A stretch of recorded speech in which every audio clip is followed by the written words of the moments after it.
Terminator 3000. Double blade. Right.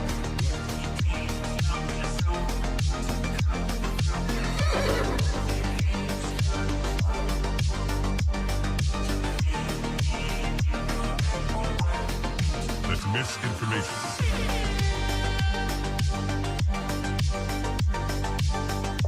Clearing order inbound. That's just wrong. We are surrounded by journalists. Hold your position. Bomb it up.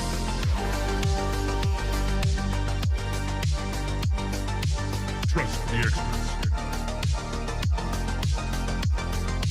Vibe coding. We are experts. Founder mode. Vibe coding. I see multiple journalists on the horizon. Stand by. Experts. UAV online. Blaze. Double blaze. Triple blaze. Double kill. Vibe code.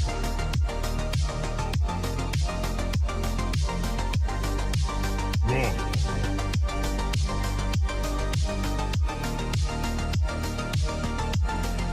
Pump is up. Blaze.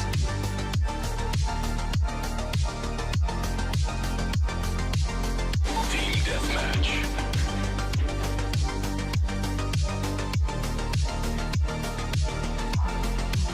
We are experts. Triple blaze. That's just wrong. Right.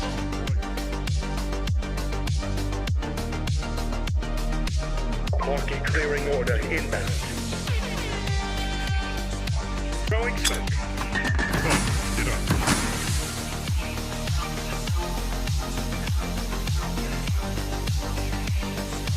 We are surrounded by journalists. Hold your position.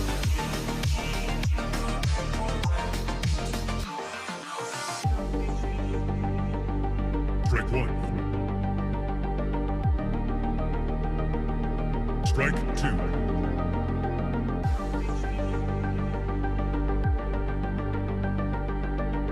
Activate Golden Retriever mode.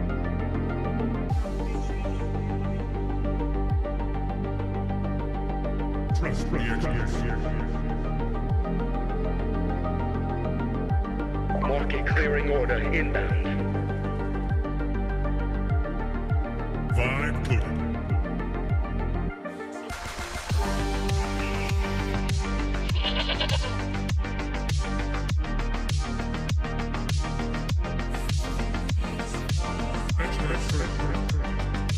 I see multiple journalists on the horizon. Stand by.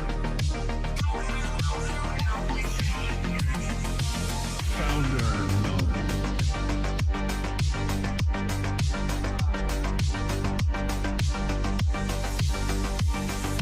You're watching TBPN. Today is Thursday, January 15th, 2026. We are live from the TBPN Ultradome, the Temple of Technology, the Fortress of Finance, the capital of capital. Jordy has a new set of animations. The soundboard is growing in complexity every day. There's a horse that walks all the way across the screen. And yes, guests can see that when they are calling in to To be TBPN. clear, if we flashbang a guest, their entire screen is going white. Yes. Along with yours, along with ours. We're all in it together. Yes. But it's somebody's birthday. It's Bobby's birthday. Oh, happy birthday, Bobby. happy birthday. Anyone who's thinking about getting a gift for Bobby, Get them ramp. Get them ramp. I want every single person. Time is money. Save both. Easy to use corporate cards, bill pay, accounting, and a whole lot more all in one place. A little hot on the soundboard today. But, That's right. But we're feeling good. Yeah. We have We have a massive lineup. We have 6 CEOs joining the stream today. We have MongoDB, Cloudflare, Varda, Skild, Karman Industries, and BRINC Drones. We're going to talk about the DJI ban on drones. We got to add Matthew. We got to add Blake Resnick to the Linear lineup today. Linear, of course, meet the system for modern software development. Linear is a purpose-built tool for planning and building products. In the news today, Tesla is sharing that they made a ton of progress on their lithium refinery, and then simultaneously, AWS did a deal with Rio Tinto to buy a bunch of copper. Not that much copper. We'll get into how much, but they're sort of underwriting a new chemical process for refining copper. And it's all just sort of interesting that Mark Andreessen published the "Software is Eating the World" story back in 2011, and I think even the folks in tech who took that seriously were saying, oh, yeah, of course. Well, that just means that... I didn't take it seriously. I took it literally. Took it literally, yeah. But the people that took it seriously were thinking, okay, well, you're going past just the first wave of the internet, the newspapers on websites, that type of stuff. And yes, we're going to get the Ubers. We're going to get more and more tech companies that are consumer facing or business facing, and you might see some transformation in legal services, financial services, logistics.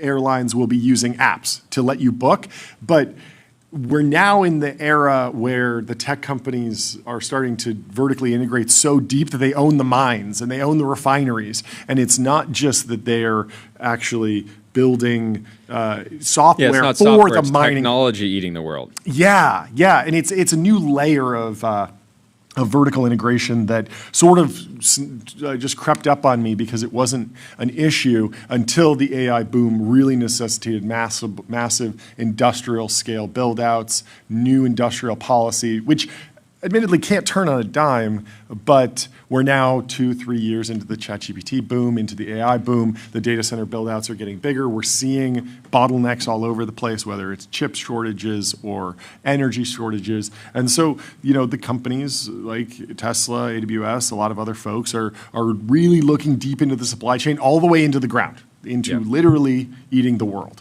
Because I see mining as sort of terraforming. I see it in some ways as literally eating the world, like you said.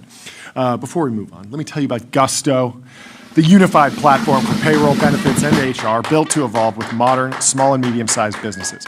So, Amazon's buying the first new copper produced in America in over a decade. It's a very exciting project. And Tesla now has a Texas facility that can convert raw ore directly into battery-grade lithium hydroxide. It's a more efficient process. We can get into that.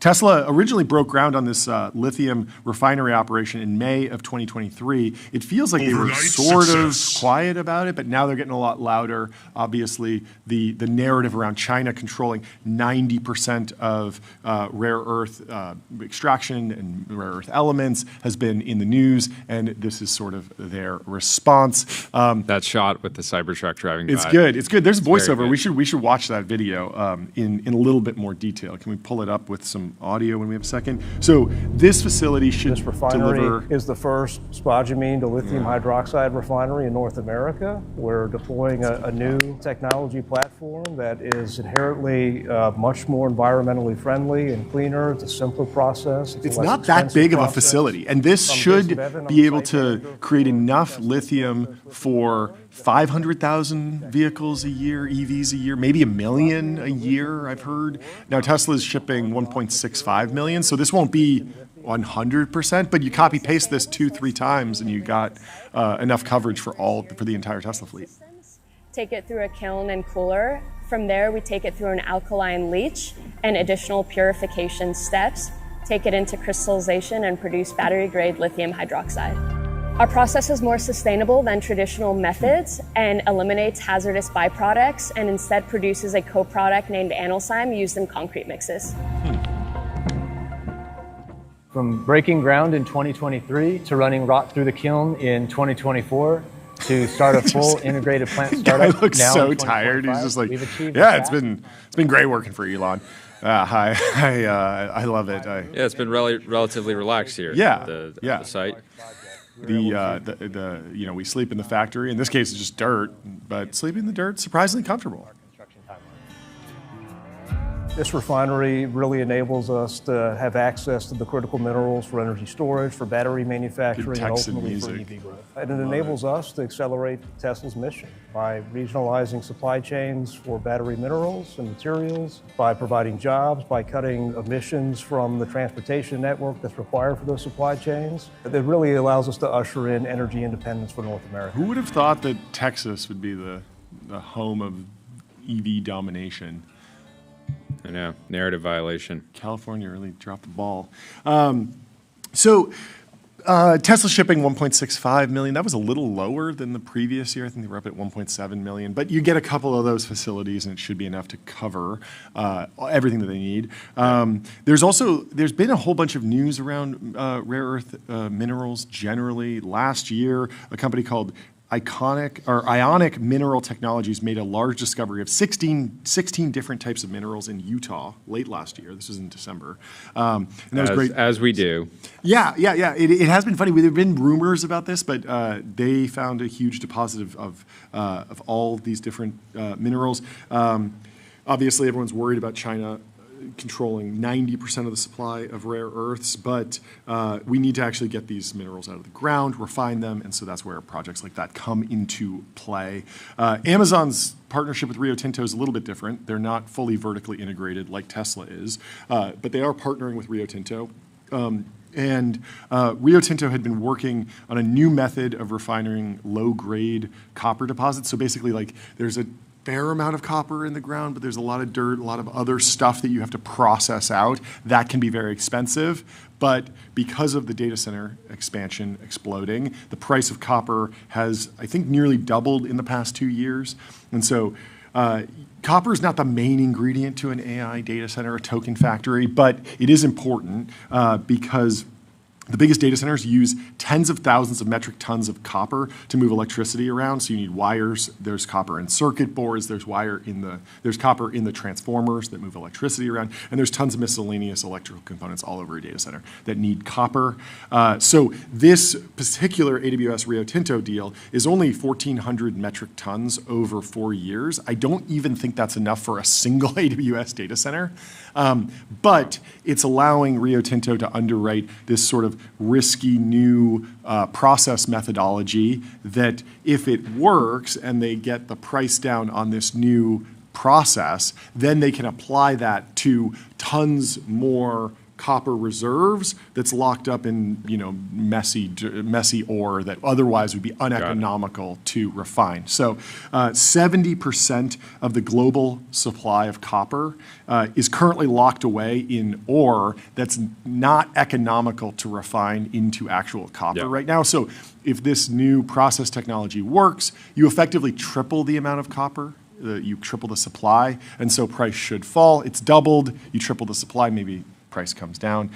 Good news for anyone who's in the copper market trying to acquire a ton Rio of copper. Tinto, some quick backstory, is one of the world's largest and oldest mining corporations with a history that spans over 150 years. Name was inspired by the Rio Tinto in southwestern Spain, but the founding, again, goes back to the mid-19th century. Spanish government was facing financial crisis, and they started selling off their older mines. And so crazy story of just like a very old company, continuing to be a key player in an entirely new tech trend. Rio Tinto's been in the news a ton. Also for lithium ion, they do some stuff there. They had one investment that I think they wrote down, then they spun another one up. They've been back and forth. Let's tell you about Fin.ai, the #1 AI agent for customer service. If you want AI to handle your customer support, go to Fin.ai. So X-Freeze broke the Texas lithium refinery down a little bit more. It's the first in North America to convert the raw ore into battery-grade lithium hydroxide, skipping intermediate steps in the long term, probably more economical. It went from groundbreaking to first production in just 19 months, an unheard of timeline at this scale. The process is cleaner, no hazardous waste, a useful byproduct that can be turned into concrete. The single refinery can supply lithium for over 500,000 EVs per year and directly challenges China's 60% grip on global lithium refining. Elon chimed in and said it sounded like, I saw another number that was maybe closer to 1 million, but either way, you do 2 or 3 of these and you're good for Tesla's supply chain. At least maybe they sell it to other folks as well. Yeah. And what comes out of this will actually be sent to another company and then back to Tesla, but they are vertically integrating. Chamath Palihapitiya called it. He predicted this. He says, as we predicted in our annual predictions episode at the start of the year, unless someone shows up with superconductivity or carbon nanotubes, copper is the only game in town, and AI is a huge demand driver for a very under-resourced material. So he's taken a victory lap with his thesis on copper. Pretty good call. Pretty cool that he has this clip here. In other news, let's tell you about Graphite.dev, code review for the age of AI. Graphite helps teams on GitHub ship higher quality software faster. And speaking of AI, there is turmoil in the trade wars, in the talent wars in Barret AI. is back. Barret is back. So Barret's back. This is from Kylie Robison over at Core Memory. She says, breaking thinking machines. Can we just give it up for Kylie Scoop for a second? athlete. Potential Scoop Athlete of the Year. Huge. Putting up some crazy scoops. Crazy scoops. She had that Anthropic XAI drama last week. Few. She's on an absolute tear. She's on an absolute tear. Yes. So she says, breaking, Thinking Machines has terminated its CTO, Barret Zoff, due to unethical conduct, according to 2 sources familiar with the matter. CEO Mira Murati announced the news that an all hands with employees today, Sumit Chintala will be taking over as CEO, and Mira posted as well, confirming the news. She said, we have parted ways with Barret. Sumit will be taking the new CTO of Thinking Machines role. He is a brilliant and seasoned leader who has made important contributions to the AI field for over a decade, and he has been a major contributor to our team. We could not be more excited to have him take on this new responsibility. And Alex Heath actually has some new news. Yeah. He broke 30 minutes ago. He says more Thinking Machine employees are in the process of joining OpenAI after 3 of the startup's co-founders rejoined yesterday. Yeah. Of course, the Thinking Machine co-founders had previously been at OpenAI, but anyways, somewhat of a not great. I think potentially more controversial news was that Thinking Machines has branded squat racks at the office. Yes. Ryan Peterson posted a photo. Ryan posted a this? lot of people. A lot of people took this as somewhat of a red flag, right? People say, the sort of common guidance is don't make merch until you're generating some real revenue. Right? Yeah. And so if you take that further, it's like maybe you shouldn't have. What was Ryan branded doing to squat get this racks. photo? It seems I like think he just walked by. He's going journalist mode here. Do you see this? He's like, he's not So in. if you zoom in, you can see these things look fantastic. So Well, Ryan, you're outside. I'm somewhat- You're outside the Thinking Machines branded gym. yeah, I'm somewhat. They're I'm inside. somewhat envious.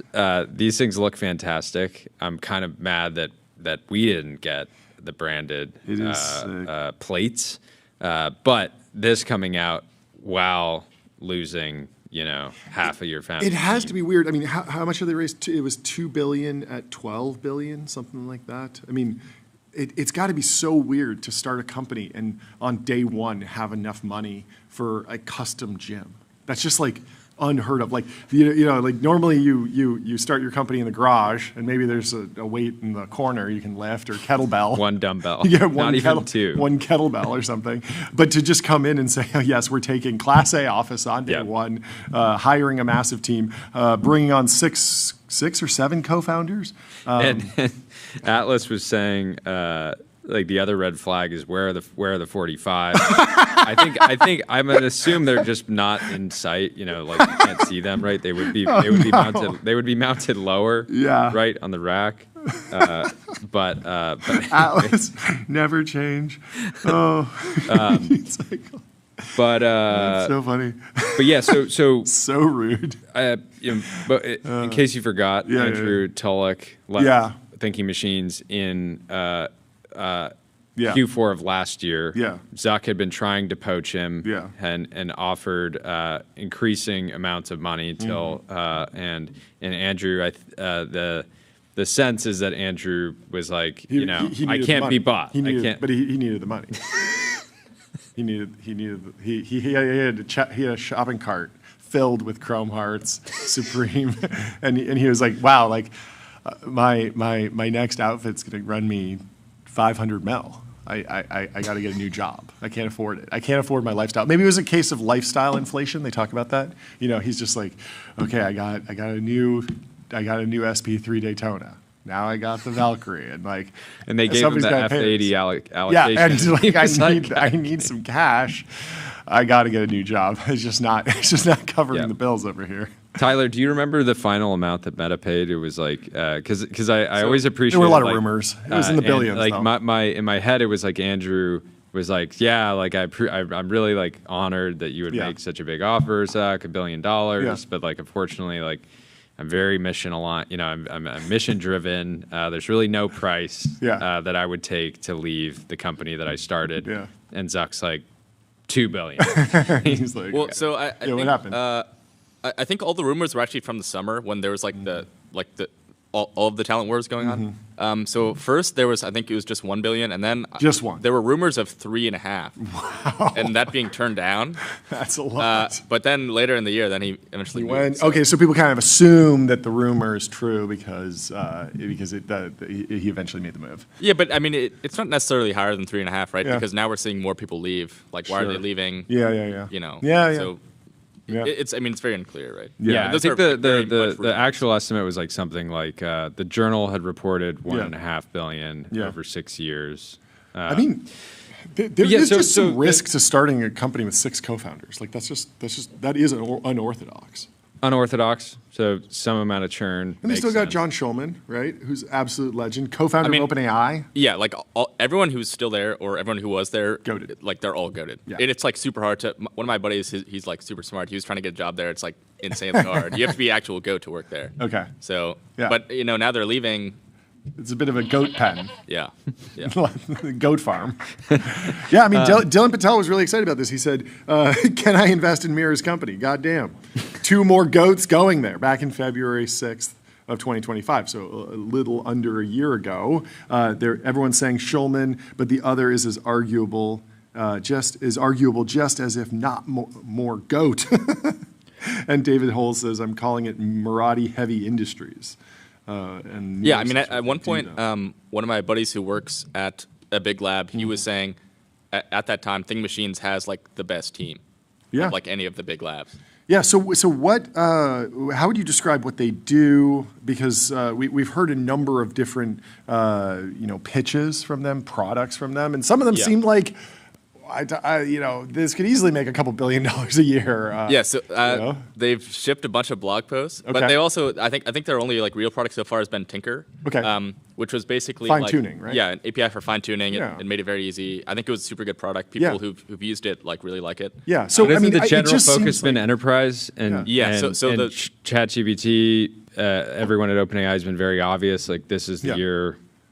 This is the year they're focused on enterprise this year. Yeah, I think the idea was like RL environments for specific like businesses. Yeah. So you get a really great fine tune. I know obviously OpenAI has a similar business line that probably competes directly, but being a pure play can work out. We've seen what Anthropic's done. It didn't seem like a crazy strategy. Yeah, I mean John Schulman is like one of the OG like main RL guys. Yeah. The team is like perfectly suited for this. Yeah. So I don't know, maybe smaller team, more focused, more, a couple big deals. They start finding their footing. How AGI pilled is Thinking Machines? Were they on our chart I don't think they were, right? SSI was on the chart of needs AGI, is AGI pilled. I don't think thinking machines made the chart. Yeah, actually, I don't know. How AGI pilled is thinking machines based on what we know? Yeah, I mean, it's hard to say because it's like, okay, compared to like the average person, they're obviously way more AGI pilled. but the idea of like you're doing RL for business, like AGI, it's like G is general. Yeah. So if you're just like focusing on specific like business use cases, that's not very general, right? You can imagine someone is just like building the massive model. They're just going to one-shot everything. Yeah. That's much more like AGI pilled. Is anyone doing ABI, artificial business intelligence? I think that's what we International Business Machine. Yeah, ACI, artificial corporate intelligence. AVI, artificial voice intelligence, 11 labs, build intelligent, real-time conversational agents, reimagine human technology interaction with 11 labs. I think the question is, there was already immense amount of pressure and like really, really, really high expectations on thinking machines around what they put out first, right? I don't think these people leaving, maybe it makes it harder to deliver, right, on those expectations, but the expectations are still sky high.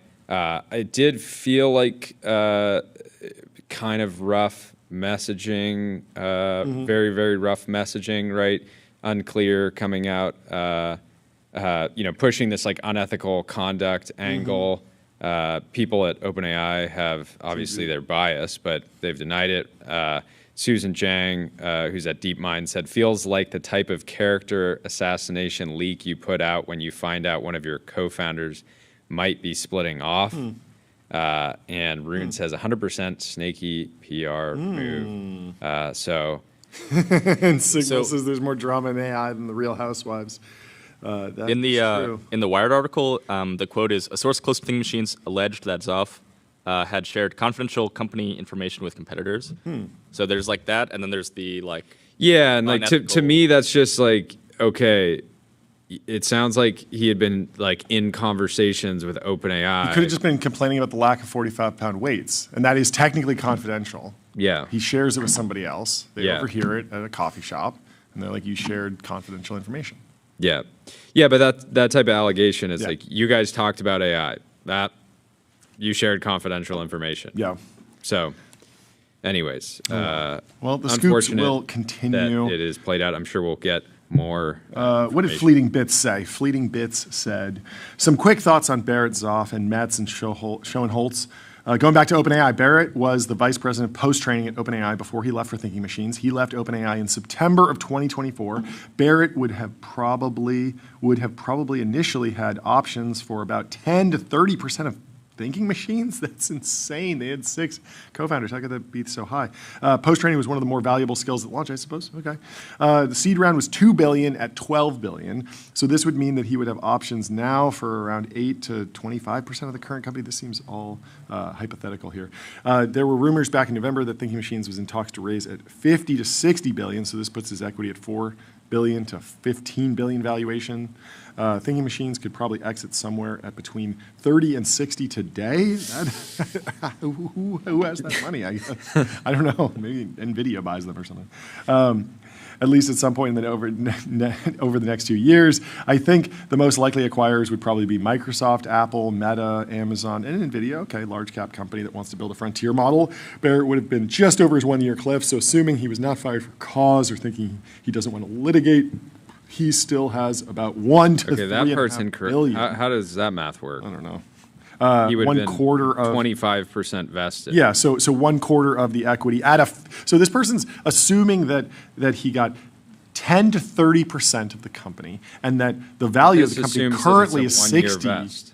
Well, no, 1/4. He's assuming a 4-year vest. So he's over a 1-year cliff. And so you're looking at $1 billion of equity. Would be interesting to know how his OpenAI pay package. The rumor is that OpenAI set aside about $50 billion for the equity pool for the new PBC, so they can afford a decent pay package for him. My guess is that it was personality dispute or disagreement over the commercial direction of the company with Mira executive team. And if there's something behind the unethical conduct claim, it could just be a game of telephone over him talking to the other labs and Mira interpreting it as him disclosing trade secrets. Interesting. Well, let me tell you about AppLovin, profitable advertising made easy with Axon.ai. Get access to over 1 billion daily active users and grow your business today. It's called Thinking Machine now because there's only one left. No, there are 3 left, so it's still plural, Rahul, but that's a funny post nevertheless.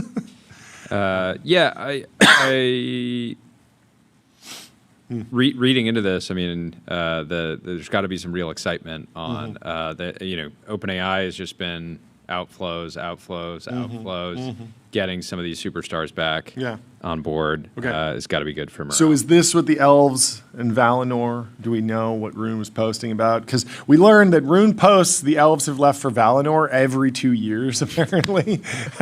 Okay, well, he posted it once before, Yes. in 2024. Yes, in, I think, what was it, January 22nd. Yes. So now he posted this like on the 12th, so 3 days ago. I think most people have now taken it to mean to be about this, right? People leaving Thinking Machines, going back to OpenAI. But I think there's a couple ways you can look at it, right? So if you look at it in the context of the last time he said this, it was the exact same quote. The elves had left for Valinor. Okay, what is Valinor in Lord of the Rings, right? Valinor is where elves go, so they don't like diminish or like they don't like kind of fade away. So it's okay. What does that mean? Like maybe you're just basically securing like massive wealth, right? Yes. You're not going to be diminished by inflation or something slowly, dying. Or the other way to read that is like you go to like one of these newer labs and you could be a superstar, but your abilities could fade away with time, right? Because you just don't have the scale or the resources. Yes. Yeah. But so I think in the 2024 context, Valinor actually was the Neolabs, right? Because you can basically go start a company, be the co-founder. You guys raise at 12 billion. You're just like, let's go. Like, they just secured insane amount, like massive bag. Yeah. But then now OpenAI is Valinor. Context, OpenAI is now Valinor, right? Got it. They're setting aside 50 billion just for pay packages. Sure. If you go back, I mean, you're doing pretty well. It's another bag. It's pretty safe, right? You don't have this startup. You're not sure if it's going to work or not.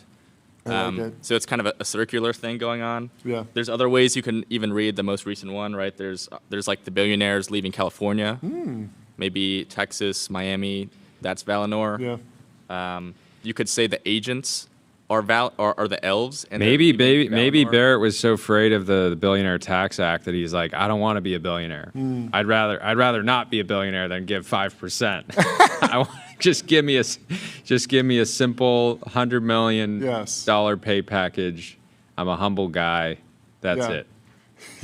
I don't want to be worried about that. AGI is coming. Yeah, the new pay package. Money won't matter. Should be $999 million. He's like, I don't want to deal with the headache of paying out taxes on unrealized cap gains. Yeah, I'll be bankrupted. Yeah.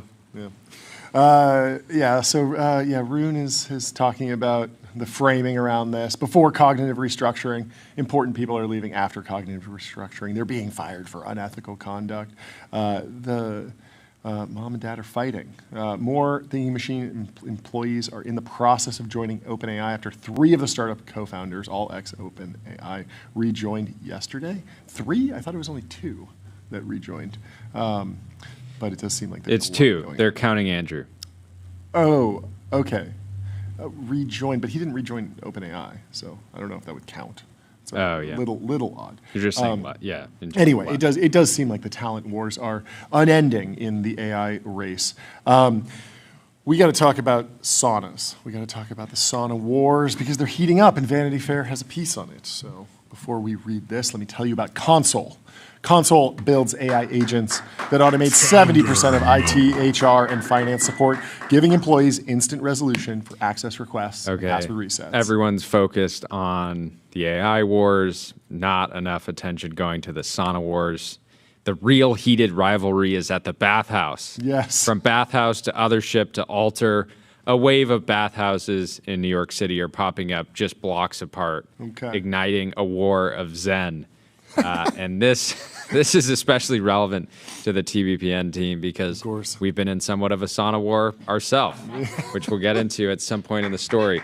The Flatiron District in Manhattan has been a center of nouveau wellness for around 15 years with its many boutique fitness classes, gyms, acupuncturists, and stretching and recovery centers. Now a wave of bathhouses that offer dry heat and cold plunges face off in a few blocks. There's Bathhouse on West 22nd with Othership 2 blocks away, and Alter set to open this winter.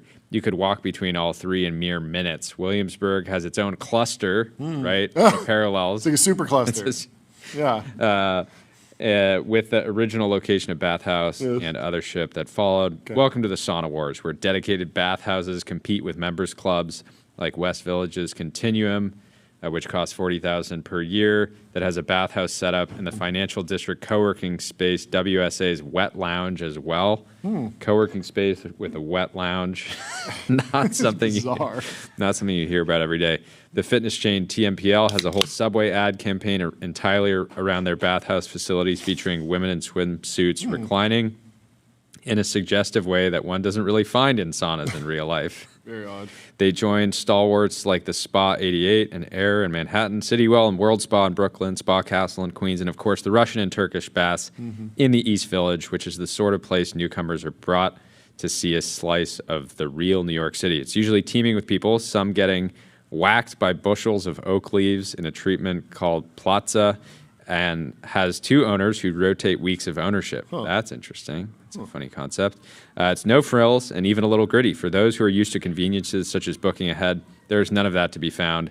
They do have a nod to modernity with an active TikTok account featuring guest endorsements, recently highlighting Uma Thurman wrapped in a pashmina and calling it one of the greatest, best New York institutions. The first time I went to 10th Street Baths was in 2007. I love the authenticity and how it made me feel.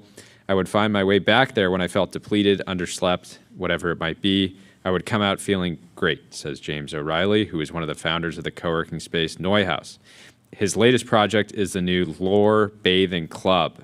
This is where you go if you want to cultivate lore in your life, I guess. Founded alongside restaurateur Adam Elzer, Lore takes some inspiration from the Russian and Turkish baths, as well as the communal sweat traditions of Europe and Asia, and drops it into a 6,200 square foot space finished in travertine and white oak in NoHo.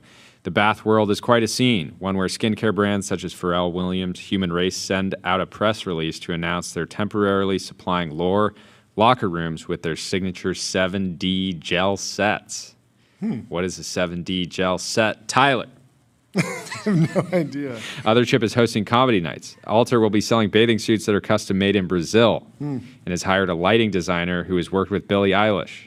So you're always feeling your best and comfortable and tan, Jafari says with a laugh while giving a tour of the space. There's already a wait list of more than 500 people for their membership, which will cost $275 per month upfront for $500 worth of credits to be used towards sauna and cold plunge, but also IVs and shots of vitamins, hyperbaric oxygen therapy, red light, NAD, compression, and PEMF. Kohler has an indoor sauna with a list price of $120,000, an outdoor sauna with a list price of $95,000, and even launched a collaboration with the wellness club Remedy Place for an at-home 39-degree ice bath for $20,000. Do you think Brian Johnson will get into IRL experiences, physical locations? I know, was it Dave Asprey did that for a while? There were a series of bulletproof coffees. Yeah, there's one in Santa Monica. And there's been a few like locations where you can go and they have a hyperbaric chamber. You can get your blood tested, like a variety of sort of health and wellness, like biohacker hubs. Some of them. I think Brian would make a nightclub bathhouse. Probably. Because he would want to, his new thing is love as the ultimate longevity hack. Yeah. And so could see him doing something like that. It's such it is a sauna boom reminiscent of the glut of boutique fitness studios that flooded the market in the wake of the success of SoulCycle. It used to be that you would go to a gym and it was outrageous to go to an expensive group class, says Jafari, but now there are 99 boutique fitness concepts in a 4-mile radius. Still, there are not as many as the peak days pre-pandemic. Not every boutique fitness studio survived, let alone thrive like Solid Core and Tracy Anderson. Competition is always something we are aware of, says Emily Bent, Othership's co-founder and director of marketing. The saturation in North America for bathhouses is not even close to what it is in Europe. We're starting an industry and rising tides and all that. I have heard about Othership and what an insane business Othership is. from a number of people, so not surprised to hear they're expanding. While the message from founders blissed out on 180-degree heat is one of bringing together community and good vibes, the reality can be cutthroat. Consider the case of Bathhouse, probably the most well-known of the businesses in the second wave of New York City sauna culture. Co-founders opened their first location in Williamsburg in 2019 and a second in Flatiron in 2024, both featuring sauna steam rooms, warm pools, and cold plunges. Goodman, the founder, saw the company's more is more approach through the model of working on large event production. You think like an experienced designer, so going to Bathhouse is not a monolithic experience, but more of a choose-your-own adventure. When it first opened, Bathhouse was jokingly called the Bitcoin Bathhouse as they used the heat generated from mining to warm the tubs. Which is, I've been to both of the Bathhouse locations in New York. Now they need to do LLM inference. Yes. This is a no-brainer. Like No-brainer. everyone who was in crypto mining needed to pivot to AI. They should just do that. They already have all the infrastructure. I like This this is the is solution going. to the political problem. People Yes. are mad at data center power use, but if you have a nice bathhouse that you can go to for the public, Everyone's at the bathhouse constantly Yeah. talking to Claude or something. I imagine that the water use in a bathhouse is actually probably pretty significant. I imagine that they're like draining the pools fairly often. So I think you get the I water think you use would, issue back. I think they're probably draining Yeah. them less than you would hope. Oh, that's not good. So anyways, the comments originally were like, There's a bunch of things I want to talk about. First, CrowdStrike. Your business is AI. Their business is securing it. CrowdStrike secures AI and stops breaches. Second, we have a key question. Do you know who Uma Thurman is? no. Kill Bill? You've never seen Kill Bill? Tarantino? It's a fantastic. Oh, movie. I Brutal. also Pulp Fiction. I've seen Yeah, Pulp Pulp Fiction. Fiction. She's a great actress. Anyways, the comments were like, oh, Yeah, yeah. they're laundering money through Bitcoin, says what? Talmadge, Oh. but it's just a fancy pool heater. Those Yeah. jabs did not prepare them for what happened earlier this year when someone posted on Reddit, I noticed the hot tub and body temp tub were looking kind of dirty and gross. I thought it'd be fine, but then I ended up with a UTI.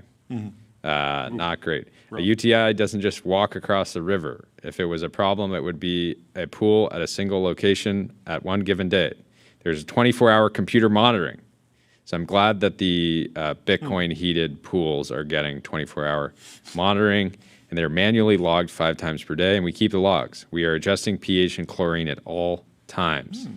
Every drop of water at every pool turns over every 30 minutes. All the Okay. vessels have their own independent systems so they don't mix. Yeah. The water goes through a sand filter that takes out any particles up to 2 microns, like a receipt in their pocket or a tag that falls off. Interesting. Then it goes through a UV filter, a big tank with 3-foot-long light bulbs of pure UV light. So Huh, they're sterile. they're going pretty hard. Cool. Well, Vibe.co, where D2C brands, B2C startups, and AI companies advertise on streaming TV, pick channels, target audiences, and measure sales just like on Meta. Anyway, so there's speaking of Meta, we got to talk about Meta because they just laid off 1,500 people in their metaverse division. It's 10% of their staff. It affects the company's AI glasses and other wearable products. The stock is up on the news. Obviously, 1,500 people is a ton. That's a lot of people. But they still have 14,000 people working on Reality Labs. So there's a question about like, what exactly will they be doing? How much does this represent a shift? The messaging has certainly shifted to augmented reality instead of virtual reality, but it feels like they will be continuing with a lot of stuff. The Wall Street Journal has a report here. In December, the journal reported that Meta was planning to make budget cuts to teams working on the metaverse. Meta spokesperson said, we said last month that we were shifting some of our investment from metaverse towards wearables. This is part of that effort. And yeah, you see the Reality Labs team work on a bunch of different stuff. And it started as sort of, the Oculus acquisition, a VR headset. Then all of a sudden it was Meta Ray-Bans, which is, mostly just a camera, certainly not a VR headset, but it feels like it's sold many more units. I actually don't know the precise numbers. I'm super curious how many of those 1,500 people will end up working in VR as in their next Somewhere role. else? Yeah, because it's just interesting. like, can the industry really Absorb that? Absorb that many people, right? I don't know. I mean, got, there's like- projects at Google and Samsung and Apple Vision Pro, obviously, and then there's a couple startups. But yeah, where do you go? I mean, I imagine that a lot of those people are just broad technologists and can work on anything because they're probably working on servers or supply chain or purchasing or marketing. Like, there's so much to do within Reality Labs. It's a massive organization. I mean, they ran like huge TV campaigns for the Oculus, and they will probably continue to, or the Quest. A year after the name change and pivot, the Journal reported that the company's flagship metaverse product, called Horizon Worlds, was failing to catch on with users. It had less than 200,000 monthly active users, and most so-called worlds were never visited by anyone at all. The company's presentations attempting to stoke enthusiasm for Horizon Worlds provided fodder for popular mocking internet memes. People were making fun of it. Yeah, the Horizon Worlds product. I still believe Meta is a fantastic name It is for a good Meta. name. Yeah. Do you think It was- Salesforce should rename? I wanted to ask Benioff that yesterday. If he's ever just going to go Force. Metal Force. Just Force. Metal Force would be a good name. But yeah, I mean, he is moving past sales. He talks about Agent Force and Service Force and all the different groups he has. Maybe he's got to change the name at some point. It'd be fun. But Salesforce is kind of a Lindy name. It's been around for so long. Who has the ticker AI? C3 or something? I don't know. Meta's been ramping C3. up AI, spending on AI, pushing its capital expenditure to $72 billion last year with plans to accelerate that spending this year. It's also doled out offers worth tens and hundreds of millions of dollars to AI researchers and engineers, and recently acquired a Singapore-based AI startup called Manus for more than $2 billion. The company's Ray-Ban smart glasses equipped with AI have also started to take off. The company sold more than 2 million pairs and has delayed the rollout of its newest glasses in Europe as it struggled to keep up with demand in the US. So 2 million pairs of smart glasses, the Ray-Ban Metas, versus 200,000 monthly active users in Horizon Worlds. I wonder what the retention is on Ray-Ban, Meta Ray-Bans.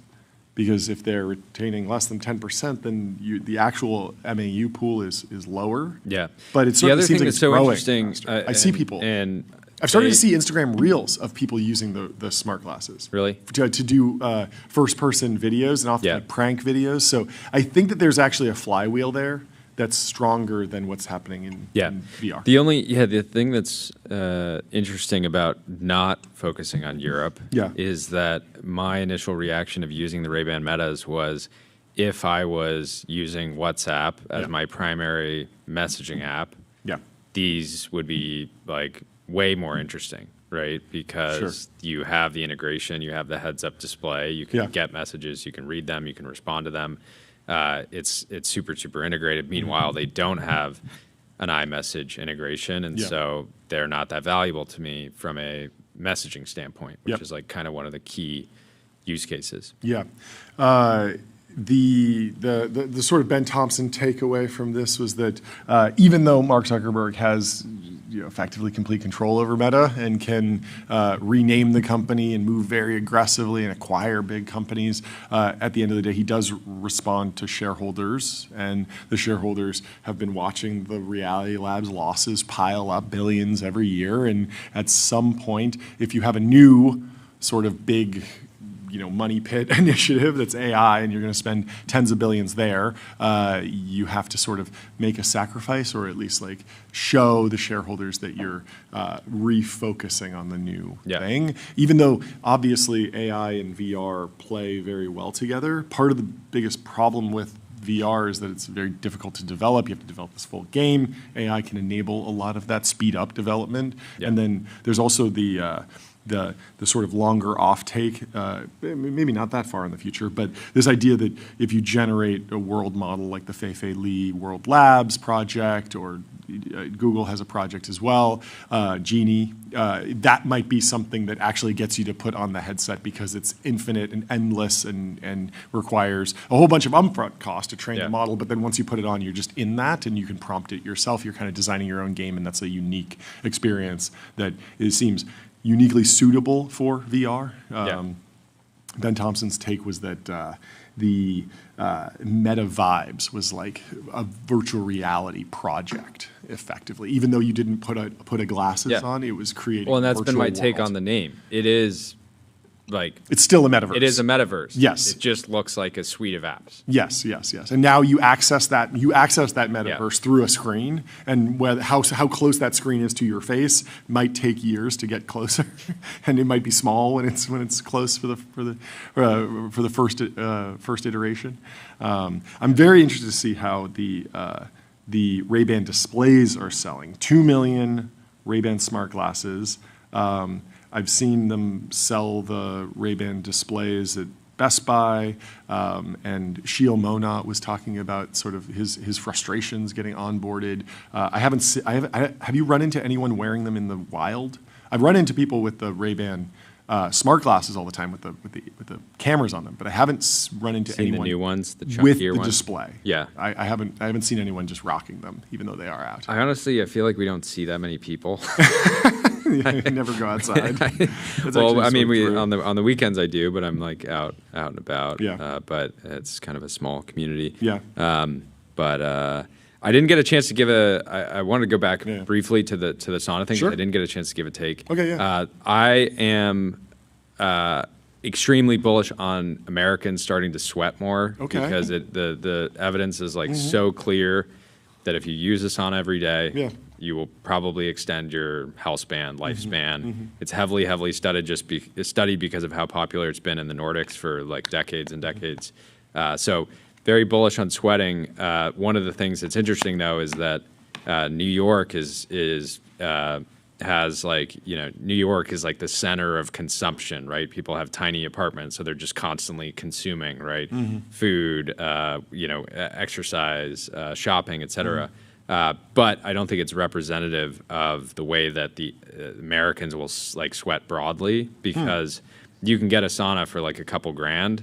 And so all these bathhouses are like a few $100s. And so I think for some people, they want the social experience. Sure. Whereas for me, I'm not really like that into the. You don't like talking in the sauna? I do like talking in the sauna. We've obviously talking had to our other people sauna in the wars. sauna? Our sauna wars are. I guess we were talking too loudly in the sauna the other day because this guy just absolutely snapped. He was a bit of an angry elf, anyways, like most consumers are going to be looking like, I can go and buy a sauna for $2,000. And I have space for it because I have a two-car garage and a backyard and maybe a pool. And like for the average American, it has a little bit. Last time I lived in an apartment, this was like 6 or so years ago. Sure. I had a whole cold plunge that I snuck into my apartment. No way. And a sauna. I had a 2-bedroom loft. It had a sauna too? No, I had two. Okay. So I had a 2-bedroom. I had a 2-bedroom loft, Wellness and in spa. one of them I just put it was just like a cold plunge on a wooden floor. That's insane. And I had a sauna. Okay. Of course, I don't think you're allowed to bring like a mini swimming pool into No your, way. into your If it leaks, you're going to destroy the whole. They did eventually tell me I had to get rid of it because there was a leak in the building, and they went in to look, and they were like, it didn't have anything to do with my cold plunge or whatever. But okay, so if you were talking to Brian Johnson, you would say skip the physical institution that is the sauna. Start a line of saunas that can be delivered on a truck to homes. Yeah, maybe. I mean, there's a company called Plunge that scaled insanely quickly. That company's done really well, I think over 9 figures of revenue off the cold plunge boom. But the main thing you have to understand is for othership in these companies, like you have to go, I think, into dense areas where people don't have a lot of space to have saunas, because a lot of people are going to look and say, I either have one in my gym or I can, people can go and just, even if they don't have the $2,000, you can use a firm, and like you're effectively paying a couple $100 a month for like a private experience. We'll see. Gabe says the big sweat lobby is making moves. I like it. But yeah, I've remained so bullish on this trend because it's just passive, right? You don't have to like work up like the motivation to sweat in a sauna, right? Sure. So you get a lot of the benefits of exercise, but you're not like, I got to force myself to go for a run. It's just like, get in the box. Get in the box. The label box. Yeah, let's tell you about label box. Label box, delivering you the highest quality data for frontier AI. Get in the box. Get in the box. Label box. Maybe Label Label box. box should do a drop of custom saunas for everyone. Daniel Gross says, Yes. I'm building out Meta's compute desk. I'm looking for folks with a background I in like any the of term desk. desk. It feels like a New trading. York. It feels like finance. It's not just Yeah. a team. It's a desk. Yeah. Deep learning, supply chain, commodities, He's semiconductors, stacking copper. sovereigns, energy, Excel, prediction markets, monitoring situations, etc. This is amazing. Candidates should have experience in at least one of these domains. Mm-hmm. Somebody's like, I've monitored a lot of situations. I'm qualified here. And novel ideas on how to apply LLMs to their work. If you'd like to help manage $100 billion of compute spend, please DM and include information about why you're a fit. If you're in doubt about being a good fit, please apply. Yeah, at least one of these domains. I only know Excel. I don't know anything about any of the others. I'm just an Excel jockey. Good luck. But yeah, I mean, massive compute spend. Very interesting to see where the Meta Compute project goes. Obviously, they're spending a ton. Mark Zuckerberg said, today we're establishing a new top-level initiative called Meta Compute. Meta is planning to build tens of gigawatts this decade, hundreds of gigawatts or more over time. How we engineer, invest, and partner to build this infrastructure will become a strategic advantage. It's led by Daniel Gross, of course, and Santosh will continue to lead the technical architecture, software stack, silicon program, developer productivity, and building and operating the global data center fleet and network. Daniel will lead a new group responsible for long-term capacity strategy, supplier partnerships, industry analysis, planning, and business modeling. They'll work closely with Dina Powell-McCormick, who just joined Meta as president and vice chairman, to work on partnering with governments and sovereigns to build, deploy, to invest in, and finance Meta's infrastructure. I'm looking forward to working closely with Daniel, Santosh, Dina, and their teams to scale Meta Compute. It's a good name. You need a name for a team. What did Ben Thompson have to say about this? He said, a narrative seems to be quickly spinning up that this signaled that Meta is finally going to get into cloud computing, competing with Amazon, Microsoft, and Google. And well, Ben Thompson, he doesn't really think that's going to happen. What exactly would be the point? Amazon invented this space and invested heavily to have a structural cost advantage in commodity compute. Microsoft had a natural customer base with enterprise. Google has differentiated infrastructure and an outlet to fully leverage their AI investments without fear of cannibalization.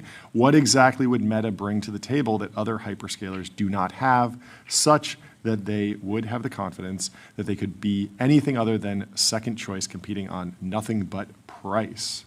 So asking the hard questions about where Meta Compute goes. They don't need to sell it if they truly scale. They've been wasn't their compute budget in the pre-AI era tens of billions of dollars in capex, and that was just for reels, just for ads. Like there's plenty to do. If they don't choose to sell it. Anyway, MongoDB. Choose a database built for flexibility and scale with best-in-class embedding models and re-rankers. MongoDB has what you need to build what's next. We have the CEO of Mongo coming on in just 5 minutes. Yeah. In other news, Beijing has told Chinese firms to stop using CrowdStrike. If you didn't have a reason to start using CrowdStrike, this is a pretty good one. Is this the TBPN effect? They saw us run a couple ads over in Beijing, and they were like, yeah, they're too powerful. Too powerful. They're too powerful. We need a homegrown CrowdStrike. Apparently, this is already very tiny business for CrowdStrike, so not super impactful. Yeah. But in other news, OpenAI's #1 hater in the entire world, Nick, is back on the timeline. he was the OpenAI hater of the year last year. Yeah. He's really gunning for it again this year. His He's camera trying to go all back is to all back, just pictures of trying to Sam go for a Altman double perplexed. His camera roll is just all Sam Altman photos for sure. But the news: OpenAI Broadcom AI chip delayed. And Tearse says this is not a delay. It's clearly a 5D chess move where Sam is amassing enough time to release state-of-the-art GPT-6 and put in Google and Anthropic out of business. Everyone's having fun. Trying to find where this was actually reported. Yeah. Well, but, Sam Altman also is putting together. There's an announcement from Ashley Vance about OpenAI and Sam Altman backing a new bold take on fusing humans and machines. It's called Merge Labs. We've heard about this before. We talked to Rob Taves on the show about BCI and brain computer interfaces potentially being a big trend for this year. Obviously, Neuralink has been cooking for a number of years. Sam Altman also has his bet with Merge Labs, and they now have $252 million in the bank and an all-star crew and superpowers. And remember, Sam Altman wrote in 2017 Yes. a piece called The Merge. I'll read a few paragraphs from it. He said, more important than that, unless we destroy ourselves first, superhuman AI is going to happen. Genetic enhancement is going to happen. Brain-machine interfaces are going to happen.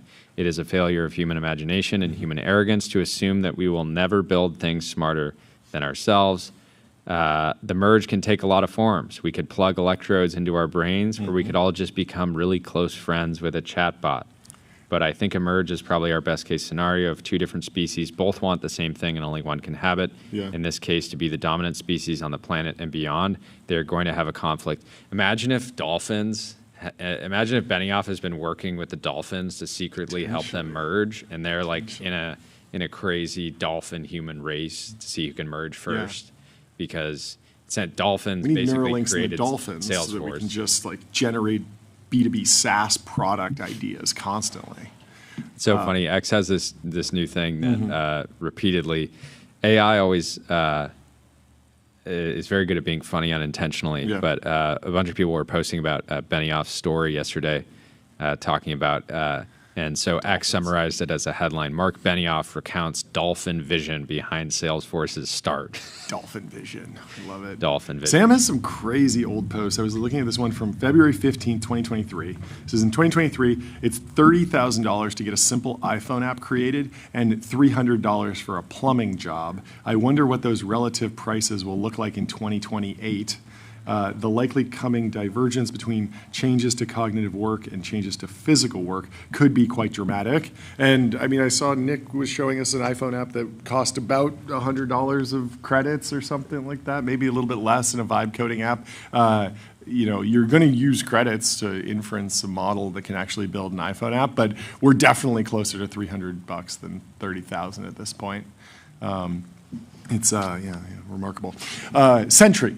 Sentry shows developers what's broken and helps them fix it fast. That's why 150,000 organizations use it to keep their apps working. Well, we have our first guest of the show, CJ, from MongoDB in the Restream waiting room. We won't keep him waiting any longer.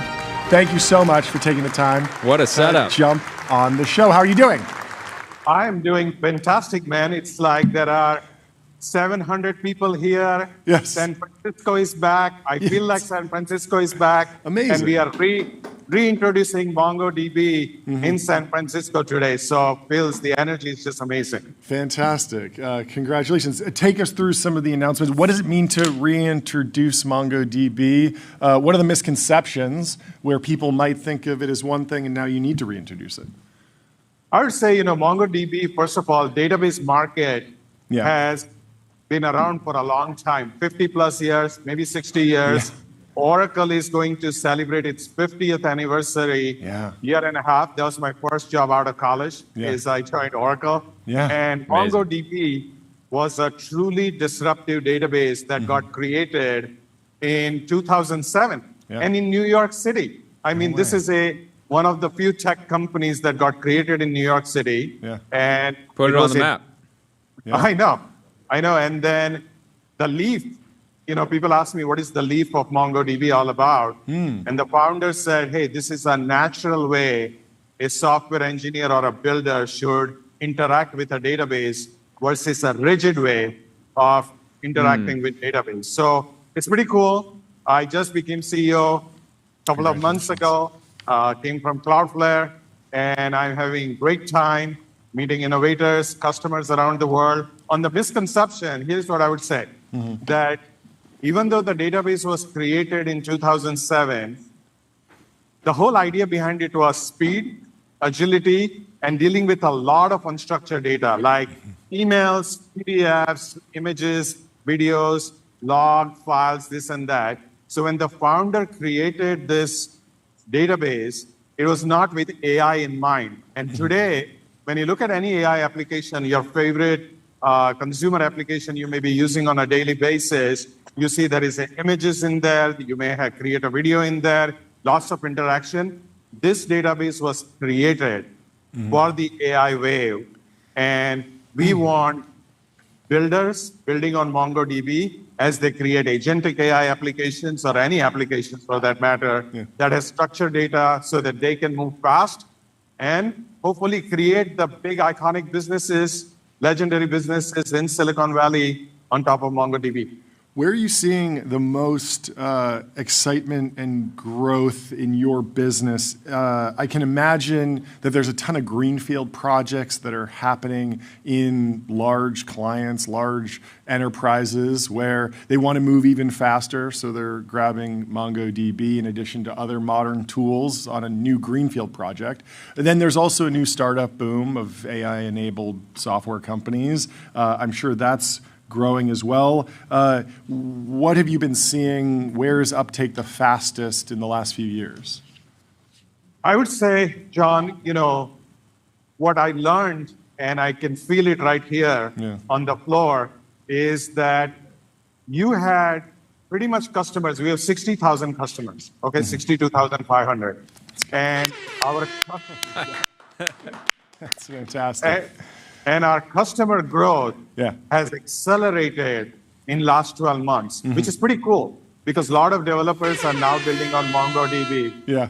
Nice. I like it. Every time you say something great, I'm gonna hit that. So fair warning. All right. I love it.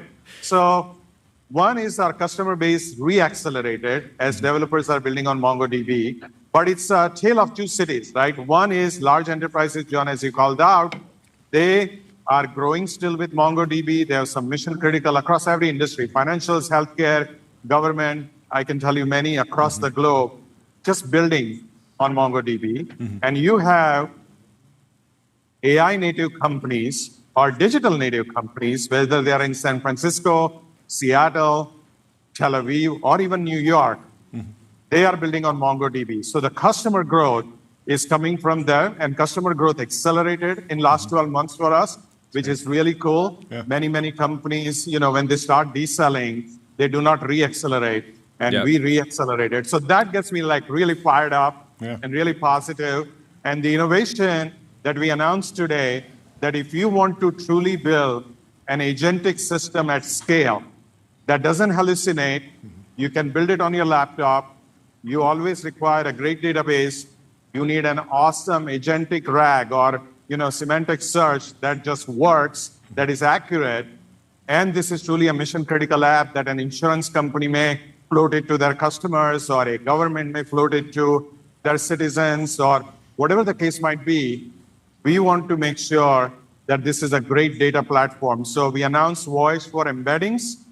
We created a small embedding model called Nano, which is 1/8 the size of large.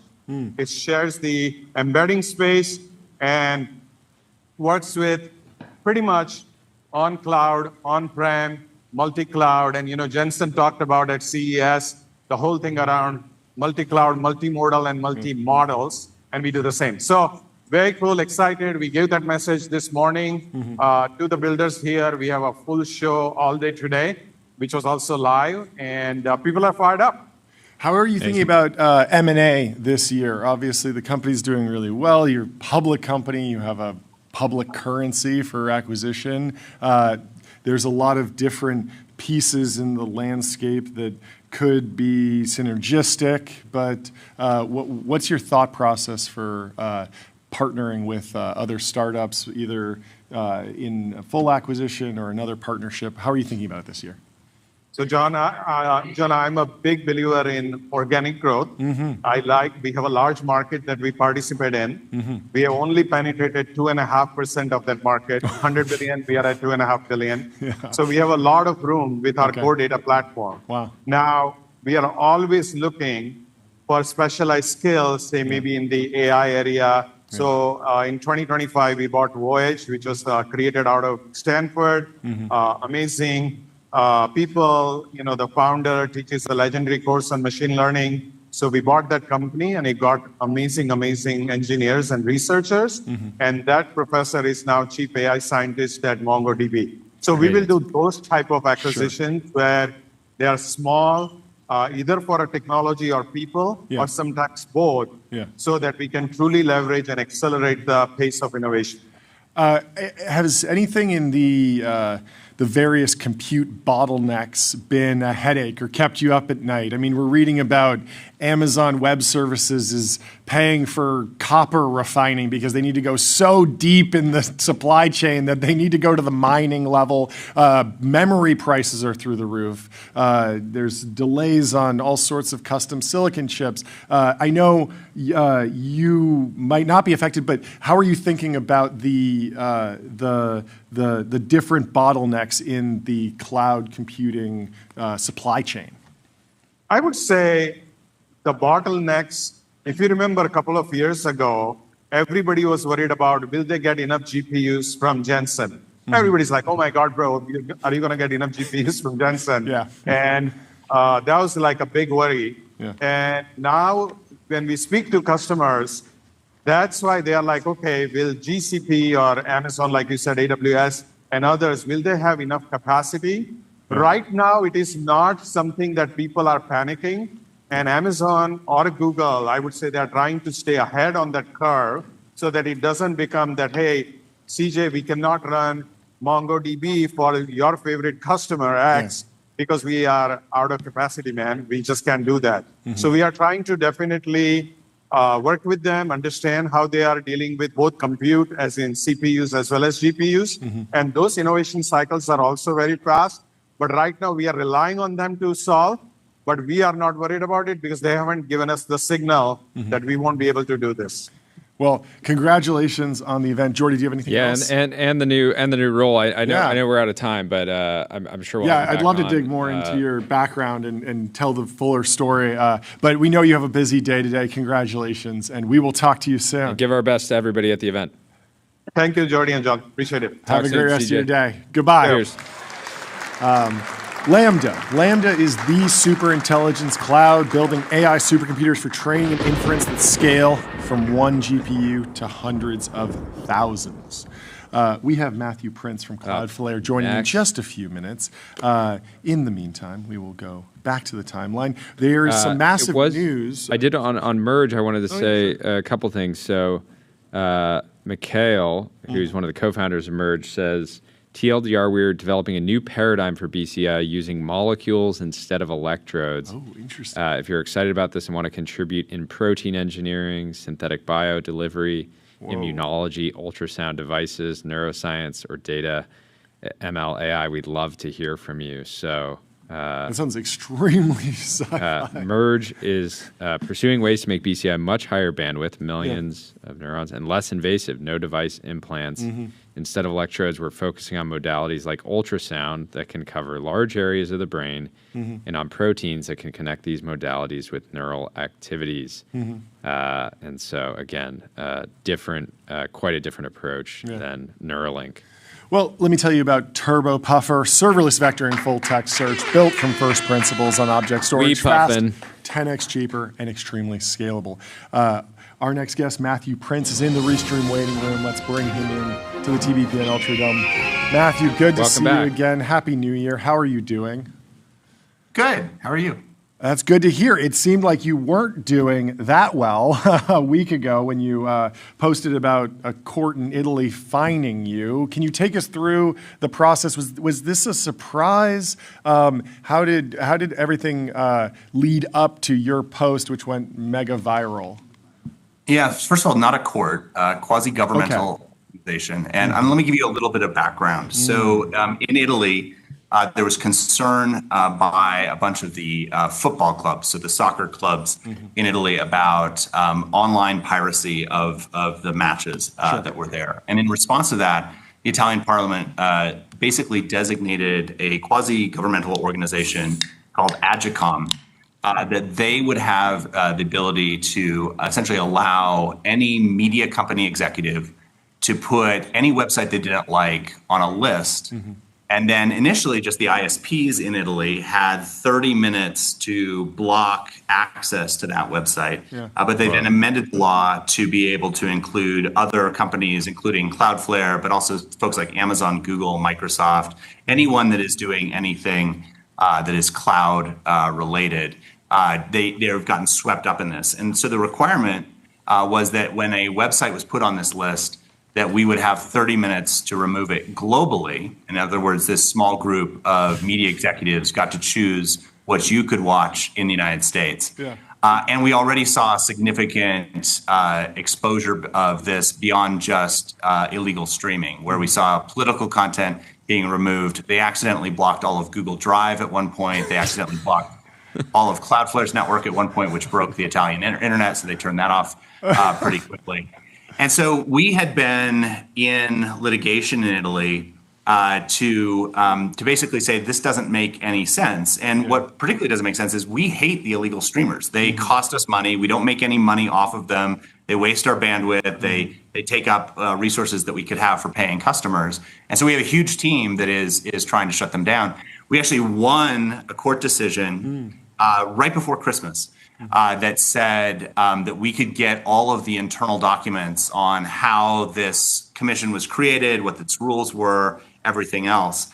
And then, probably just coincidentally, of course, immediately after Christmas, the first meeting they had, they imposed a $17 million fine on us and said that it will continue to escalate if we don't pay it and register for this scheme and commit to let them censor the internet, which obviously we're not going to do. That, by the way, is 2x our revenue in Italy.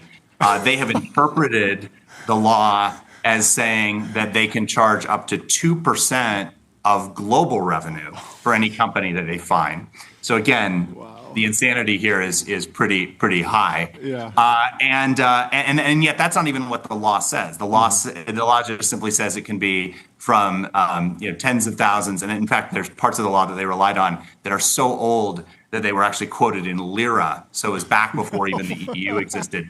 To give you some sense of how crazy this is, even the EU has said that this law they have significant concerns over this law, and so we're in a strange situation where we're getting a lot of pressure to literally just turn Italy off and not let them connect to Cloudflare's network, which would unfortunately everyone saw a few months ago when we had an outage how big of an issue that is. Yeah. That doesn't seem right.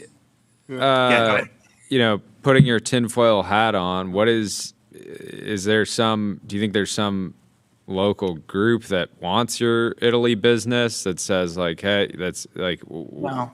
What the motivation? Is it purely censorship? Like it's such an own goal. I think that there is, so I think first of all, it's a bunch of, older, football owners who don't understand how the internet works, who just are saying, piracy is a problem. And instead of doing what most of the leagues around the rest of the world do with us, which is work with us in order to identify what those illegal streams are. And then we not only take them down, but we actually put up a page that's an advertisement for the correct stream in its place. Yeah. Instead, they were just like, we're going to just, we're going to just make it so that you have to take these things offline.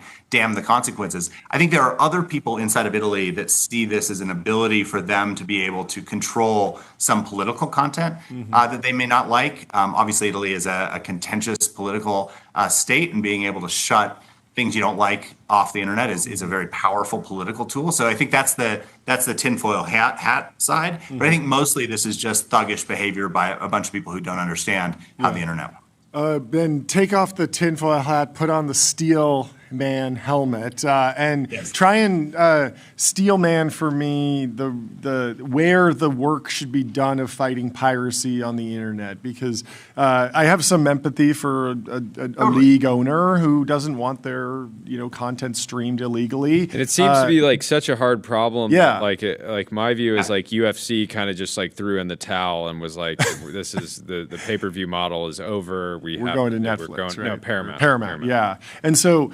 it seems like it's a nice thing for you to do to take down these illegal streams. Maybe there's some legal reason that falls on you. It's a financial reason. It's like when the streams come up, they clog our pipes, that shuts down the ability, and we have to pay for that bandwidth. Yeah. So we have all the financial incentives to shut it down. It is a hard problem, right? Because again, the streamers are clever and they're always bouncing around and doing different things. But we shut down hundreds of thousands of illegal streams every single day, and we work with most of the leagues around the world. So there doesn't need to be a law in order to create the incentives for us. What I do worry about, though, is any time that you create some sort of rule in the name of privacy, in the name of protecting children, in the name of whatever, that lets a local government, and whether that's a state government or a nation state, be able to set how global infrastructure works. That just seems per se bad, right? You shouldn't be able to say Italy decides what you can see and watch in New York or California or Texas or Canada or China, frankly. And China shouldn't be able to impact, let China be crazy inside of China, and they can have their own rules and regulate their networks however they want. But the fact that this has extraterritorial application, that literally Italian, basically soccer club owners can dictate what content you watch in California or New York, that's insane. And that's something that we have to push back against. Yeah. So what's the response been like in Washington, in D.C.? I imagine that at some point, even just a passing statement from the admin, hey, Italy, back down on this. We'll, buy a little bit more wine or something, some trade deal, some art of the deal. Or not impose 100% tariff on all your goods. Right? that too. What are the levers that people are considering pulling? What has been pulled? How are the discussions going? Yeah, so I spent the beginning part of this week in D.C. meeting with everyone from senators to the United States State Department, the number of different officials within the administration directly in the White House, USTR, which is the United States Trade Representatives, and I didn't come across a single one that wasn't disgusted by this policy. And so, I don't think the Italians quite understand the hornet's nest that they've stirred up. This is now sort of the cause célèbre for Europe using U.S. tech companies as their piggy bank. Where the crazy stat is that Europe makes more off fining U.S. tech companies than they do off taxing their own technology companies. That's insane, right? So crazy. Something has to change here. And this is the most clear example that, again, whistles to all the dogs in Washington right now, saying we can't have, again, Europeans, let alone this sort of Italian cabal being able to dictate what is and is not online. Yeah, what's the reaction been from, your competitors? There are other content delivery networks, other hosts. Do they agree with you and they're just less outspoken because they're not in the founder mode that you're in, perhaps? Or are there some other companies that are just less affected or less targeted because they aren't as much of a pure play? How's the rest of the ecosystem reacting to all this? Yeah, I think the hyperscalers are really concerned about this. I think anybody who has, a really large business where they have, millions and millions, we have tens of millions of customers. I think what's unique about us is we have a free version of our service because we believe that every small business, every developer should be able to have robust cybersecurity tools, robust content delivery tools. And so that gives us a much broader portfolio than some of our competitors that only have, they won't even pick up the phone for less than $1 million. Sure. It's a little bit of a different thing. But if you're an AWS, if you're a Google Cloud, if you're a Microsoft Azure, if you're an Oracle, they are deeply concerned that this is going to impact them because they all have broad sets of customers. And it's very difficult for them to, just say, we're going to let Italy pick who can and cannot be a customer of ours. That's, again, just insane. Okay, last question on the fine for me, and then I want to move on to AI since we have you here. What's the result of the fine? Did you just pay it, or are you debating it? No. We're challenging it. Italian law because it's Italy doesn't have any mechanism to stay this. I would imagine that there are going to be some pretty pointed phone calls from senior U.S. officials to senior Italian officials saying, cut this out. In addition, we're considering various options. So we may shut down our free service in Italy, which again is unfortunate. It'll hurt a bunch of developers there. But we can't do charity for places that again run fines. The other thing. The other thing that's coming up is the Milan Cortina Olympics, where we provide tens of millions of dollars of free cybersecurity services. I was actually a personal guest of the former president of the IOC to the Paris Games because we provided the information that took the terrorist attack that almost shut down the games and allowed them to arrest 90% of the terrorists beforehand. We helped stop massive denial of service attacks, again, for free, that were launched from Russia, which is trying to completely discredit the Olympics because of the doping scandals and bans that they've faced. And so, again, I really believe in the Olympics. I really want the Olympics to succeed. But again, it seems wrong for us to be providing tens of millions of dollars of free cybersecurity for a showcase event in a country that's just acting completely insane. Yeah, that makes a ton of sense.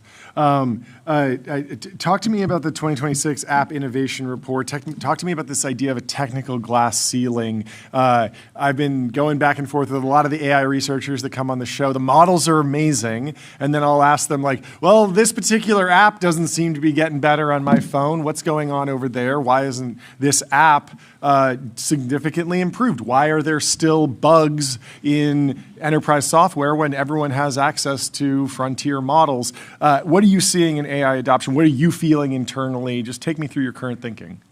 Well, we are incredibly bullish on AI. We use it internally. We use it across all of our teams. We actually had our company-wide kickoff today, and our CTO challenged every one of our teams to say how can they use AI more, and it's really quite incredible what it's done. What I will say though is we're definitely in some places for some AI companies hitting some sort of a limit. It seems in what they're able to do, and the exception to that. I think has been Google.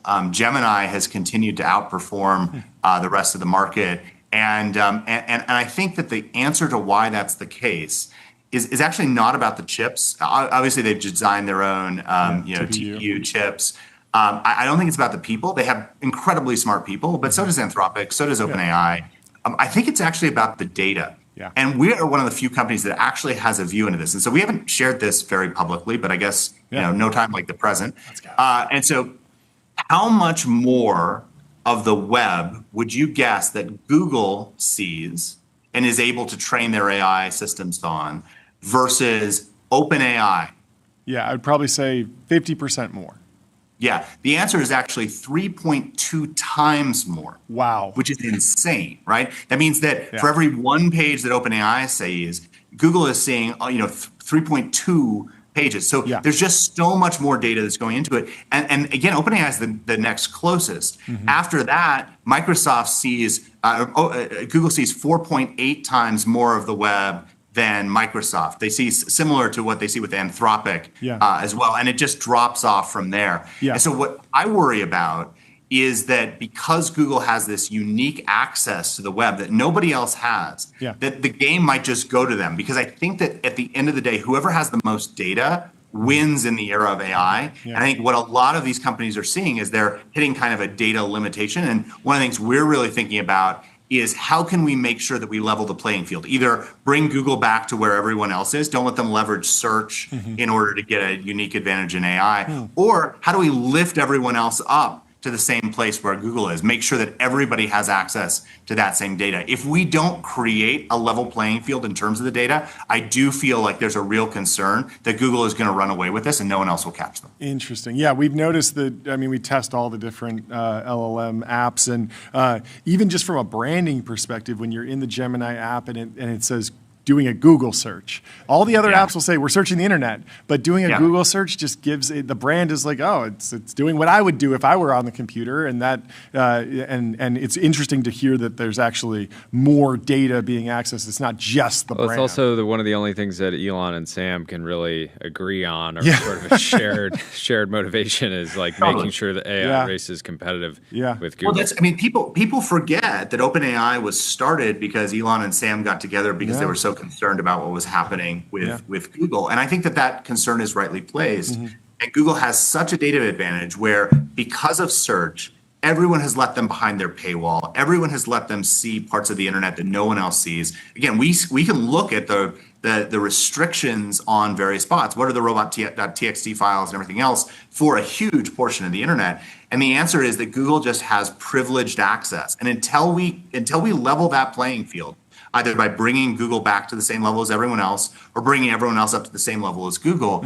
Like I worry that this is their race to win, and that's bad. Like the world certainly shouldn't have one AI company. I don't think it should have 5 AI companies. I think we should be playing for a world where we have 500,000 AI companies and we make it as easy as possible for any of them to thrive and survive. Okay, talk to me about the defaults in on robots.txt, where people are allowing scrapers, where Googlebot can come in, where Gemini can come in. What's been your thinking on defaults? How has it evolved, and then what's the reaction from your customer base been to those defaults?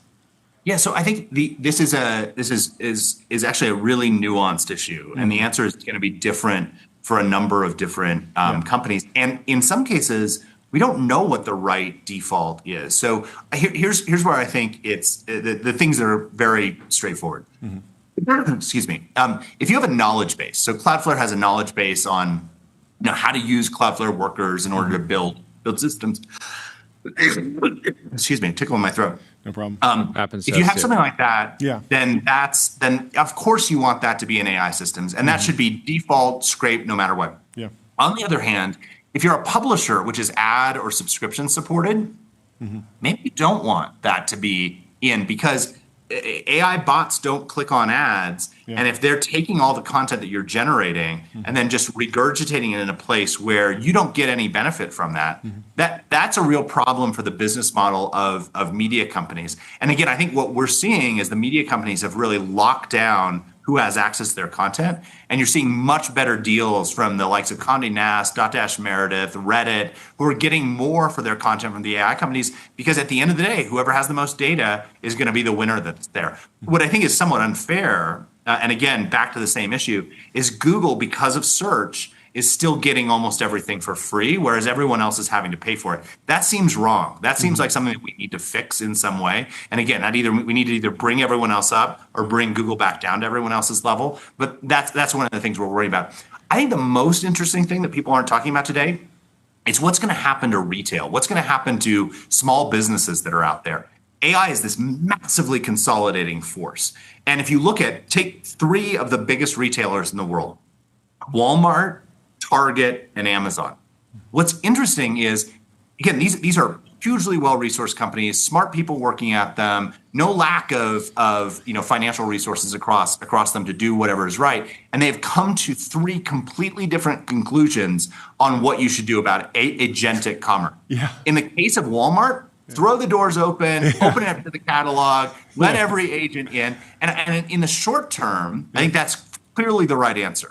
But I worry over time that the agents are going to just keep trying to figure out how can we cut Walmart out over time. And I don't know what brands mean in a world where your agent is shopping on your behalf. Brands are a way for humans to have shortcuts that understand quality and value. That goes away in a world of agentic commerce. Agents will figure that out for you and report back, and brands might not matter as much, and including a massive brand like Walmart. Amazon has taken the complete opposite strategy. They're literally suing Perplexity, saying your agents aren't welcome here. Again, massive but that's because they have a massive advertising business and they know that the agents aren't. Well, so does Walmart. Yeah, but it's not.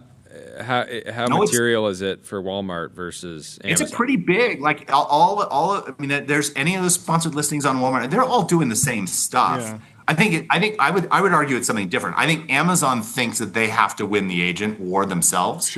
And so Alexa has to get much better at it, whereas Walmart doesn't have as much of a stake in this. So this is a giant bet, I think, from Amazon that their agent will be able to shop better than anyone else's. That isn't my experience with Alexa yet, but again, a huge amount of resources that are going into that. Target has what I think is sort of the let's split the baby kind of approach, which is agents are allowed, but they have to be the ones that are listed on the Target website. That obviously is not going to be a long-term sustainable approach, but I think that shows how challenging this is going to be. And what I really worry about is going forward, like if you think about what small businesses that you shop with, your local butcher, your local flower store, those things, a lot of it is because of the interpersonal relationships that you have with those shop owners.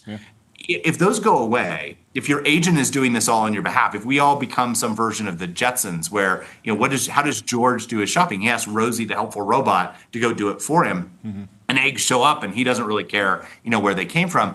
I worry that that's going to put enormous pressure on small businesses. And I don't know that small businesses have the tools today to be able to figure out how to exist and thrive in this world of agentic commerce. And that's something that I'm enormously worried about. Jordy? I think it's warranted. I still think at the end of the day with physical products, it's like, I care a lot about, like, I'm drinking this here. I'm drinking this because our friend Andrew Huberman, this is the brand that he's aligned with. Like, if I just sent an agent to go buy me a yerba mate, maybe it comes back with something else, but then I'm still like, just get me the podcast in a can, please. Anyway, so a lot to figure out. The exciting thing I feel like is that so many different companies are reporting that LLM traffic is converting at a high rate, which tells me that it is a great tool for product research. But there is a lot of questions of, like, how do you, geo is kind of like a dark art right now. It's very hard to it's far easier to kind of understand how you're showing up in results than it is to maybe influence it yet. A lot of things to figure out. I did have one. I wanted an update on the ski season from you. I saw numbers. Basically traffic down like 20% year over year. Probably. So one thing before, like, I agree we don't quite know how this is going to play out, but I do think it's important that we articulate what we're trying to play for. So I want to play for a world where there's not 5 AI companies, there's 500,000, where there's not, a small set of media, massive conglomerates, but anyone can be a content creator. I mean, you guys are a perfect example of what I want to make sure continues to exist as we get into a world that is more AI driven. And then for businesses, we need to make sure that you can be a small business and still thrive. There is a way to have a level playing field, and that there can be tens of millions of businesses around the world that can actually do that. And that's what we're thinking about. That's what we're partnering with folks like Visa and MasterCard, American Express, PayPal, Shopify, Adobe, Salesforce, to try and figure out how do we give those tools. And I think that's one of the most important questions. The business model of the internet over the next 5 years is going to change radically.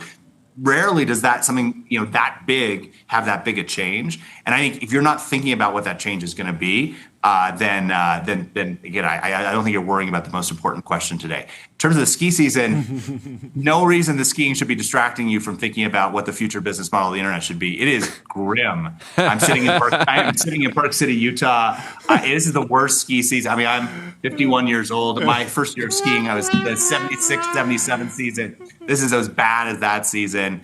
It's good timing for you. Like, a lot of people, pray for snow. You were kind of like a bad ski season is kind of convenient for you right now. You need to be pretty locked in. I'm trying to get Vail to sell me Park City and then return it to local ownership and make it the star that it is. And I think so Vail is trading at less than 2 times revenue. We've covered kind of the history of the business. At what point do you just buy the whole thing? I don't think it makes sense. I don't want to run Vail. That doesn't sound like much fun, but I think somebody should. And if you could acquire Vail for $5 billion with some leverage, and you need about $1 billion of equity. I know a guy who will write you if you're an activist investor. Well, that's what I was saying. One way you get your prize, your trophy, Park City, is you just buy Vail and then you spin out Park City yourself, and then that seems. Maybe we'll get to that point. I would much rather somebody else who's good at those things that goes Elliott Management, if they want to go buy Vail and then sell me Park City, that would be. It seems like it's getting close to being a no-brainer. Amazing. Well, we're hoping to follow that story. Thank you so much for coming on the show. Good luck with the Italians, and thank you for all the support coming on the show early. Italian? It's been huge. How's your for us. Italian? My Italian is not particularly good. But he has a great Italian lawyer, I bet. I bet he's got a guy who's over there. Yeah, a lot of good Italian lawyers. Full employment. Well, have a great rest of your day. Enjoy the rest of the day. And we'll see you soon. Appreciate it. Big fan. Goodbye. Thank you. Shopify. Shopify is the commerce platform that grows with your business and lets you sell in seconds, online, in-store, on mobile, on social, on marketplaces, and now with AI agents. Delian Asparouhov, the co-founder of Varda, the partner at Founders Fund. Hit him with the flashbang. Got him.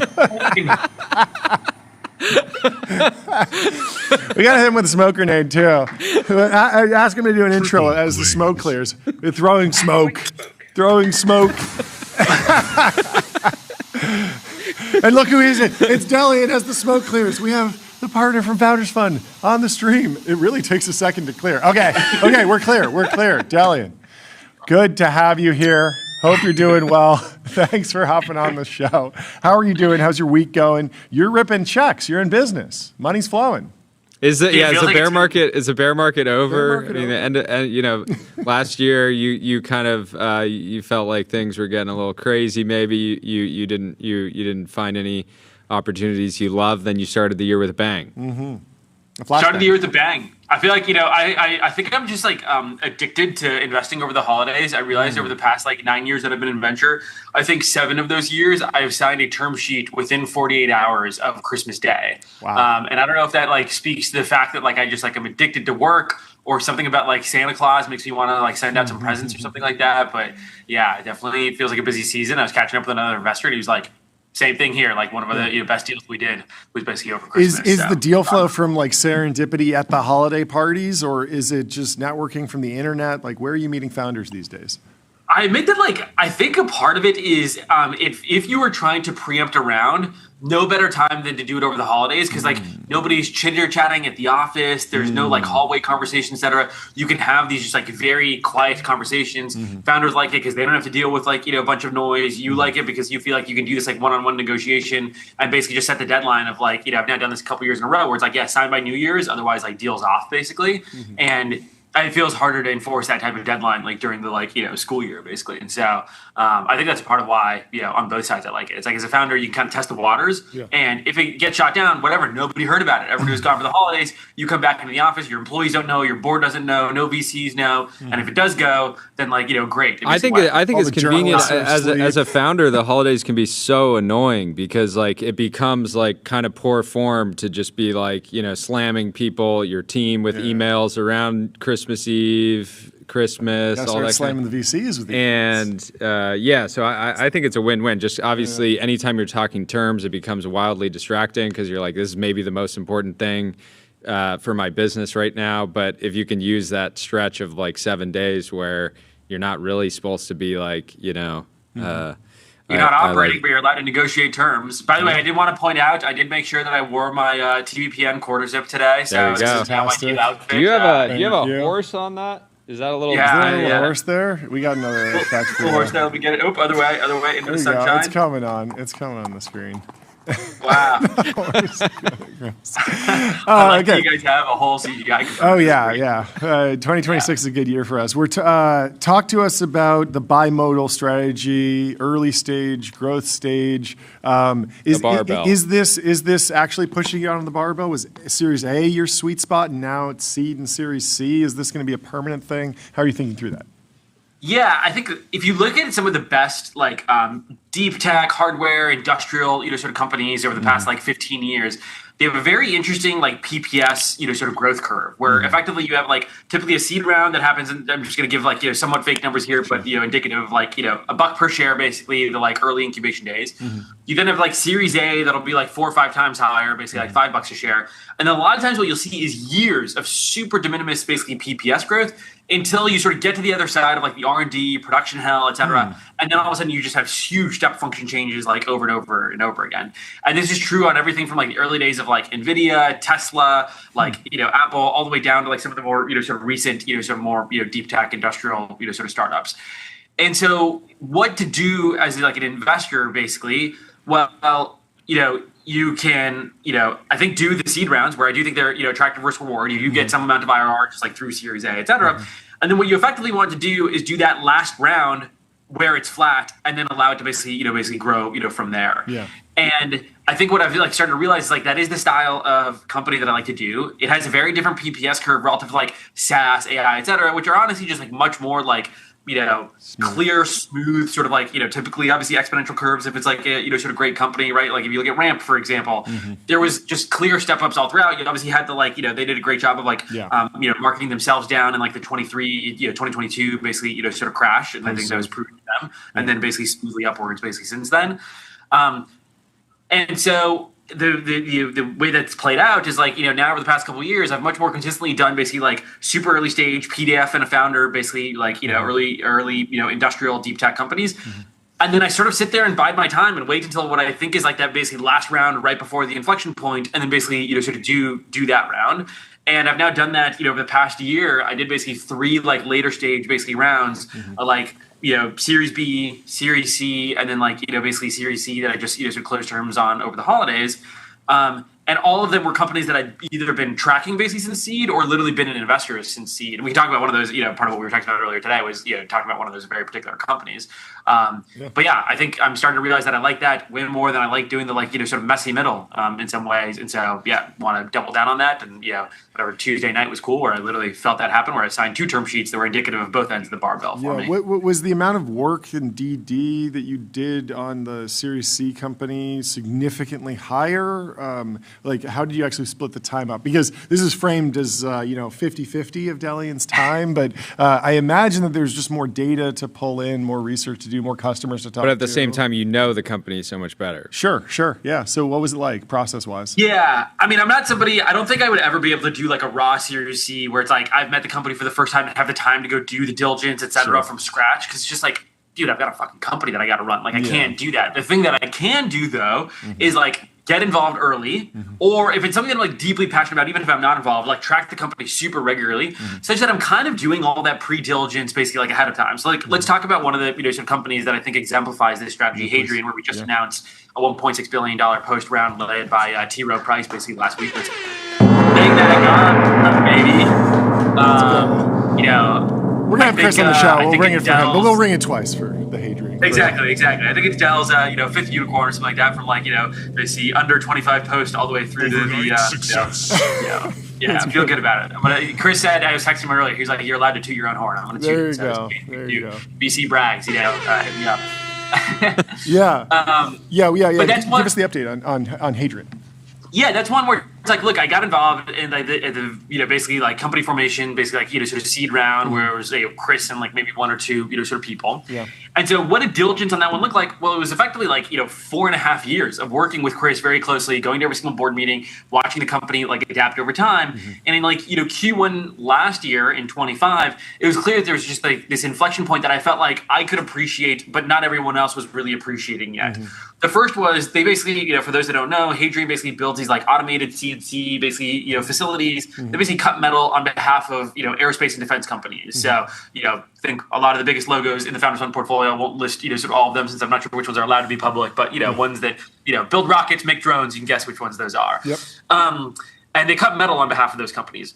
For a long time, they were just in the like R&D production grind, like trying to figure out basically like how to make the economics of the business work, switching from like what were originally quick turn, small prototype contracts into like production, multi-year, basically large contracts. And in Q1 last year, there were 2 things that happened that just like made it very clear to me that it hit like my spidey instincts of like, oh, this is like the point that I'm supposed to come in and do the Series C. Like my whole job was to have done the seed and then wait for this exact moment. The 2 things that happened were, one, they just got through production hell basically. Like the economics started making sense. They were producing, sort of way more volume. And then the second thing was, we talk about this a lot, but the defense industry is obviously going through a huge shakeup. And there's a whole set of, neo-primes that are coming out that are going to get anointed. And Hadrian was clearly in this transition point from what was previously just purely like a back-end sort of supplier of sort of parts and a vendor into somebody that was becoming more of like a strategic neoprime that was going to be co-bidding alongside others, but as a neoprime that is focused specifically on production, right? So if we think about groups like Anduril, Saronic, Skild AI, name your favorite basically Mock Industries, name all your favorite neoprimes. They all roughly follow the same model, which is like they are product developers fundamentally, right? Like they go and like design net new products. They may do a decent amount of production and assembly of themselves, but they still are reliant on like out of sort of house sort of vendors for a vast majority of their like subcomponents. Yeah. Hadrian fundamentally is a very different type of neoprime, right? They are a neoprime that is explicitly focused on production. They do not produce basically like end products themselves. They only amplify others as end products. But that is a significant bottleneck that the defense department or War Department is looking to go unlock, and is leaning on a Hadrian for a wide variety of sort of programs, both directly as Hadrian as a contractor, as well as like co-bidders alongside other neoprimes. And so I think that when I think about like the way that Hadrian was interpreted Q1, Q2 last year, people were squinting at it. They're like, man, these economics have only turned in the last quarter. Isn't this just a back end vendor that doesn't have a ton of upside? From my like insider perspective, having watched it for 5 years, I'm like, dude. This is the type of business where once the economics turn a corner, they don't unturn a corner. You know what I mean? It only gets easier from here. We finally got to fucking positive. We're going to 20% margin, 40% margin, 60% margin, and it's like, accumulating advantages. The like materials get easier, the factories get easier, the states want to send the stuff. It's just like, you're rocking and rolling. Yeah. But like when people look at like a SaaS business, they don't appreciate that like, in like hardware, especially when you're producing something that's like kind of a commodity, there's sort of like semi-infinite demand. There's like not semi-infinite demand for Databricks. You know what I mean? Like, it just doesn't, the scale of the market is not nearly as large. And then Ollie people would, didn't appreciate it. Ollie would put your truth in on that. Beg to differ. Hey, sorry, we're obviously investors in Databricks. Also, Hey, also T. Rowe Price is smart enough to be in both Databricks and Hadrian. To be clear, big Databricks fan, but at the end of the day, the amount that we spend on metal is more than I don't probably really know what Databricks does, but like whatever they do, the amount that we spend on metal is more than whatever we spend on Databricks. Well, reflect on the AI boom, the slop versus steel debate. It felt like AI went through this sort of reset on the narrative towards the back half of last year. Do you have room in your office for a victory lap, or are you kind of constrained? But it feels like we're back to normal. I mean, there's multiple $10 billion deals announced already this year. NVIDIA is acquiring stuff for $20 billion, something like that.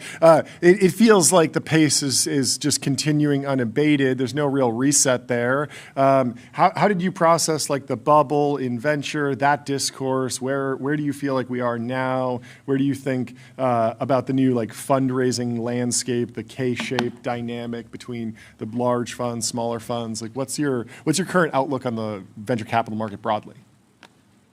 Yeah, I mean, it's interesting where like, I won't name names, but there's like various venture firms that, have had like funds that they have like half funded, done really great deals out of in some of these like, sort of top tier names, have significant markups even on those investments, and still aren't able to like fully close out the fund. So it's like as an LP, you're able to like, basically get in, immediately know that your like, LP position is going to be marked up. And a part of it is that you're comparing that versus like, there's so many of these mega, sort of labs, mega rounds where there are so many SPVs that are available that as an LP, you're actually trading that against, well, I could just go get the direct position, no fees or much more de minimis fees through like an SPV from like a lesser manager. Yeah. And so you are seeing like, if you look at like, I think there's this like, sort of graph recently that was just showing like, total venture dollars raised by venture firms significantly, like it's still linearly basically down since 21-22, and that was shown, I think it was like on Carter or something like that. They were showing basically that data. But I would bet if you looked at like total LP dollars deployed into like tech, venture, direct, sort of investments, fund investments, et cetera, it is almost certainly significantly up since 2021. Totally. It's just like Mubadala at some point can access some of these mega rounds just as easily as they can access like directly into basically like some of the funds that they used to have to invest into. And so you're getting this odd dynamic where I think we talked about this even last week a bit, but like a lot of people are doing these like feeless, careless SPVs that are basically like branding exercises for them. So I think it's like it's a harder time than ever to be an emerging manager. Like there's somebody that like I forget who did this analysis, but it's like it's taking there's fewer emerging managers, taking longer to close, and then it's harder than ever to even as you go and you're like a multi-stage mega fund to still go raise the like equivalent of like the Andreessen $15 billion sort of total growth fund. It is not trivial for people to do that because the things you're going to go invest into in these late stage assets are now readily accessible directly via the LPs through all these alternate sort of vehicles. And so it's not like a huge secret what companies are like the real winners. So it's like you don't need to pay fees. It's not like there's like 100 logos. It's like there's like 7 logos that matter basically, and like a significant number of the dollars. So as an LP, you're like, why do I care about paying, these fees versus like, I know I'm getting into the exact same logo anyways, but through this other vehicle. So you have sort of like the private Mag 7 that everyone's excited about, and LPs are getting direct access to. Is there any effect of the fact that the public Mag 7 are doing so well? I was kind of laughing to myself, like if I want exposure broadly to self-driving cars and I buy Google, and humanoids and I buy Tesla, and like there's a number, an AI, so you buy Google again, and it's like you can get a pretty broad portfolio of like sci-fi bets just by owning the Mag 7, and maybe those get disrupted, maybe you got to pick up other big companies, but it's not like they're completely asleep at the wheel. Is there a like a little bit of a magnetism from the Mag 7 that might be pulling liquidity towards just public tech companies these days? A bit, but I would say also for most of these LPs, they have like, and especially the endowments, they have like pretty clear ratios that they want to maintain across basically like public, private, et cetera.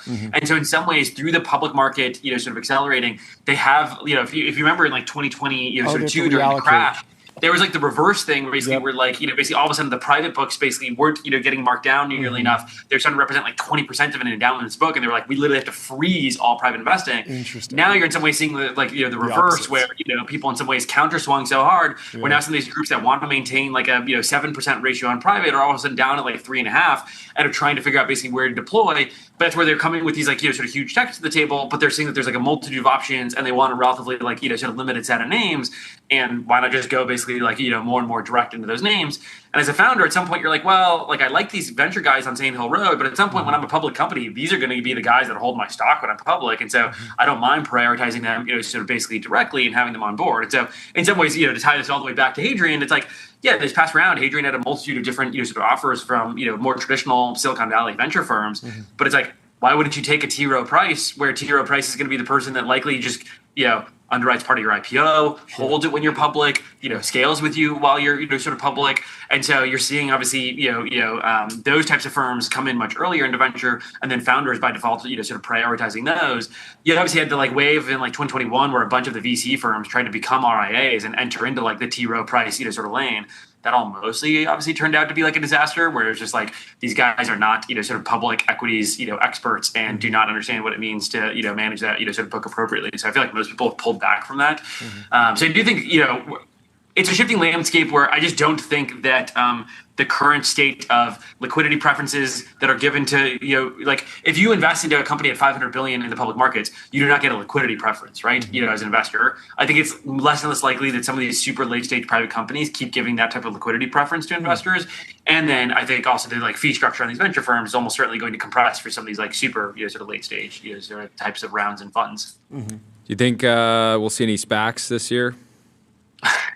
Well, specifically for companies in our world. Obviously, there's SPACs like constantly. Treasury companies and stuff going out, but venture-backed SPACs. Yeah, I definitely, have had now, a variety of companies that I'm involved with have had SPAC sponsors like pretty aggressively approach and like knock on the door. I think like there are certain companies where it makes sense. If you are a type of company where it's like, look, I just need 500 billion or 500 million on the balance sheet. Billion would be great. I'm sure Sam Altman would love to have 500 billion on the balance sheet.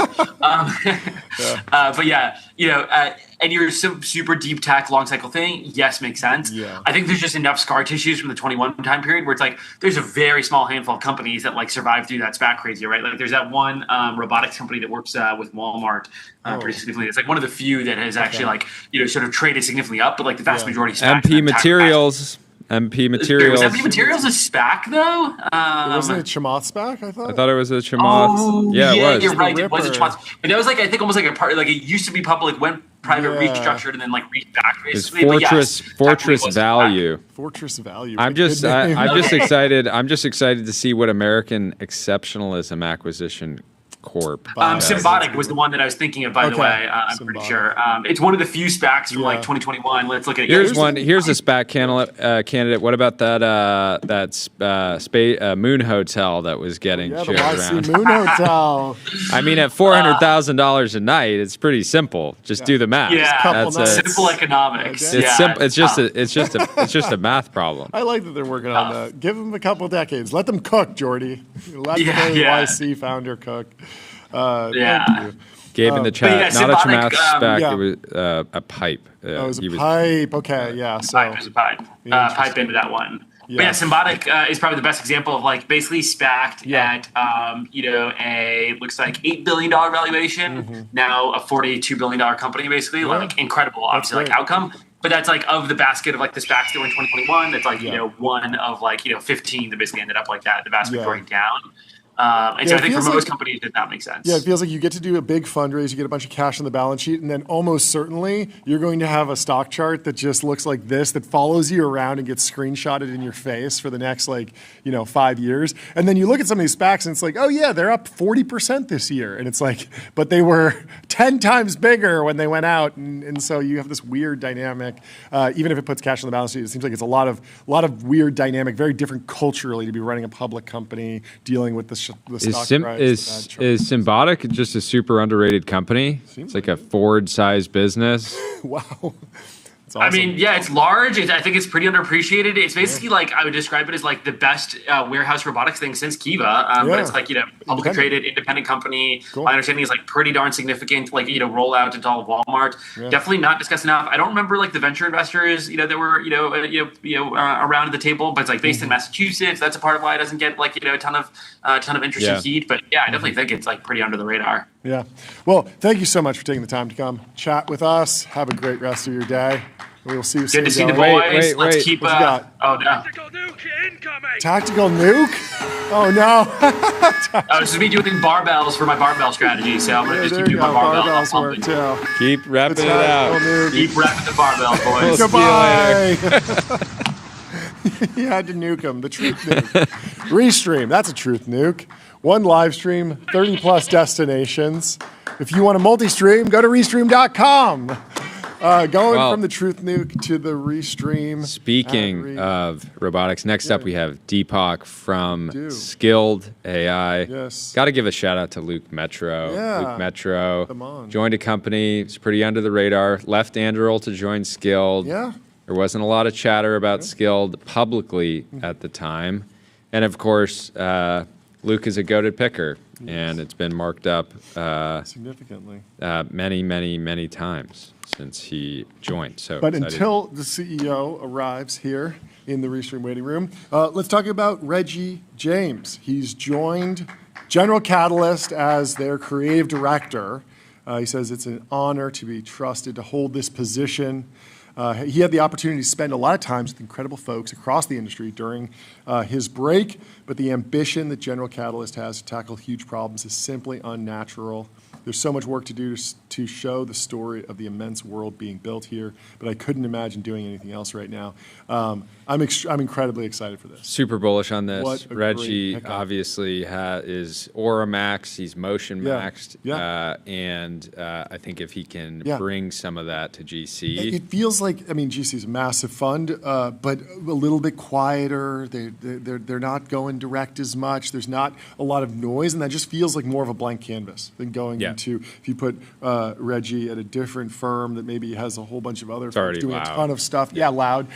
You could. This feels like a really natural fit, and I'm excited to see what he does with it. Let me tell you about Figma. Figma Make isn't your average vibe coding tool. It lives in Figma, so outputs look good, feel real, and stay connected to how teams build, create code-backed prototypes and apps fast. Billionaire Rams owner Stan Kroenke becomes America's biggest private land owner. Let's for Stan. Let's Stan. Are you a Stan? Listening. He's listening to the show. I'm a Stan, and Stan. Buying nearly 1 million acres of New Mexico ranch land. Stan's land is growing. That's fantastic news. Farmland investing becomes increasingly popular, especially now that maybe somebody comes in and wants to build a data center on your farm and pay 10 times what you paid for it. At 2.7 million acres, Kroenke's holdings are larger than Yellowstone National Park, or the equivalent roughly 2 million football fields. He bought 1 million acres of New Mexico ranch land in December from the family behind industrial conglomerate Teledyne. According to the trade publication, Singleton Ranch's transaction is the largest land purchase in the U.S. in more than a decade. Land is back. Back on the Let's menu. go. Speaking of land, Greenland is in the news, of course. Dylan says this is the equivalent of affordability in Greenlandic politics, and he shares a screenshot here. It's a quote from a Greenlander who says, "I hunt whales and seals. In the United States, they think whales and seals are cute and shouldn't be hunted. That's what I'm afraid of. Don't bring your fear of hunting. Don't bring I whales like this. are cute. I like this. Oh, He's you looking for a American carve out. seals He's are looking for a cute. carve out. Let me keep hunting my whales. Let me keep hunting my seals. Hey, you know what? Can Canuck we, Abelson, if you join Nick, up with America, Nick, can we work we will to get let you. Canuck Abelson on the show to talk about the business He wants of to hunting so, of whale? so Canuck wants to stay with harpooning. Denmark just because culturally it's cooler to hunt whales and We seals. can over shift there. the culture. I'm down to hunt whales. I'll go hunt some whales and seals with you right now. Let's hang out. What are you using? A spear? Spear gun? Rifle? Nuke? What if Truth this? nuke? What if he's selling the blubber out the back door to power data centers? We got flashbangs. We'll throw a flashbang in the ocean. All the whales will be doing this. Oh no! And then we'll Something go about in with the harpoon. I don't like seals. We got Joe at Weisenthal. all. He's reading Moby Dick. We know about hunting whales in this country. We would be happy to partner with Greenland on something. I think I'm against whale hunting. Why? They're just so majestic. Majestic. And That's a synonym for cute. but seals. You're the problem. You don't like I seals? have deep beef with seals. Why? Growing up surfing in the cold waters of Northern California. By the way, last time I talked about surfing, I got mega canceled on YouTube because I was talking about how surfing makes brings your body temperature lower, and then you spend all day trying to heat up. People were like, You were against surfing Yeah. before work. "This guy is in a suit talking about surfing. What does he know about?" Well, you're surfing?" about to get canceled by the seal lovers in the chat. No, so seals would mess with me. I'd be out alone surfing in Northern California. Water's very sharky. Yeah. And these things are the dogs of the sea. So they'll run up and they would just slam into me. And all of a sudden, I think I'm getting attacked by a shark. And then I'd just be in the water by myself beefing with a seal. This is an incredible skill issue for you. Oh, seals annoying me. Oh, I need seals to be hunted. It's fine. Hang out with the seals. Let the seals mess with you. They're the dogs of the sea. We love them. We also love Plaid. Plaid powers the apps you use to spend, save, borrow, and invest, securely connecting bank accounts to move money, fight fraud, and improve lending. Now with AI. Buco Capital, he tried to warn you. He said, I tried to warn you. I'd say we're getting close to the bottom, but I have no idea. Nobody wants to own these things. He's referring to the problem with application SaaS isn't vibe coding. It's that vibe coding is only one of the many bear cases. There's no valuation support for many of these names. Free cash flow is a mirage due to excessive stock-based comp. He is calling the top on SaaS boys. The SaaS boys are not happy with Buco. But he says, speaking of stock-based comp, the dilution at some of these companies is absolutely disgusting. It's insulting. VCs funded thousands and thousands and thousands Not and just thousands that. of these things. Snapchat gives away the whole company every Lots 10 years. Yeah. What happens to competition and to margins and to future profits when the incremental feature is free to make? Many of these companies are zero, so you're going to see his prediction is you see a lot of different VC-funded SaaS companies encroaching on each other's territory. Oh, I'm in this category. I'm just going to build this. Yeah, the I can calculus spot changes when it's like, hey, this feature is going to take us like 9 months Yeah. to really build and be competitive. Yep. And it's like, oh, it's actually going to take us like weekend. a month. 2 seconds. It's done. Boom. Yeah. It's not clear where the value will accrue. Investors are thinking of Netflix gathering all the value on top of cable or OTAs stealing all of the value on top of legacy systems of record. Last and certainly not least, even if you don't think application SaaS is a zero, everyone else seems to. So who's going to step in to buy these things? Probably private equity. One of them has to accelerate for real for the money to start flowing in. Yes, interesting. He could go on and on. Anyway, we have some news. Naruto in the chat says, I've done the swim from Alcatraz in SF. People running an event sit in boats and prevent seals from biting the swimmers. Seals are Send not- this post to Greenland. Let them know. We know how to fight the seals. We know how to beat them back when our Americans are swimming. Yeah, I mean, the around in biggest SF mistake Bay. they're not making is flashbanging the seals. Flash banging the seals. This is They didn't study. Yeah. Scientists have made a spray-on powder that can seal serious wounds in seconds. Speaking of seals, sealing wounds. The South Korean developed powder reacts with elements in the blood and turns into a gel to form a barrier to stop bleeding. This is not that new. There's coagulants that exist. We've talked to a few folks about this. What's the company's founders, Jake? Jake Adler, has a similar coagulant. And then also there's Quick Clot from the late 90s, I believe. But exciting to see more development in the healing of wounds. Thoma Bravo has Thoma a piece Bravo? in the Financial Times. Really? And they say broader integrated software platforms for business are positioned to win out against those selling specific services. The explosive rise of AI startups follows a pattern we've seen before, small companies racing to apply new technology to specific business problems. Let's give it up for applying new technology to specific business problems. Doesn't get enough love. Promising huge efficiency gains in their narrow slice of the market. These startups typically use standard AI models and distinguish themselves by writing software on top in order to target specific tasks. Their value proposition is that specialized solutions can compete without worrying much about how businesses function as complete systems. But this is a vulnerable strategy. Like dot-com companies that burn cash without sustainable business models, many of today's AI startups burn money paying for access to AI models while lacking advantages that competitors can't copy. Their core bet is that AI can solve specific business problems so efficiently that companies will willingly go beyond their integrated systems to get superior performance in one area. In short, best in class beats good enough, but all in one place.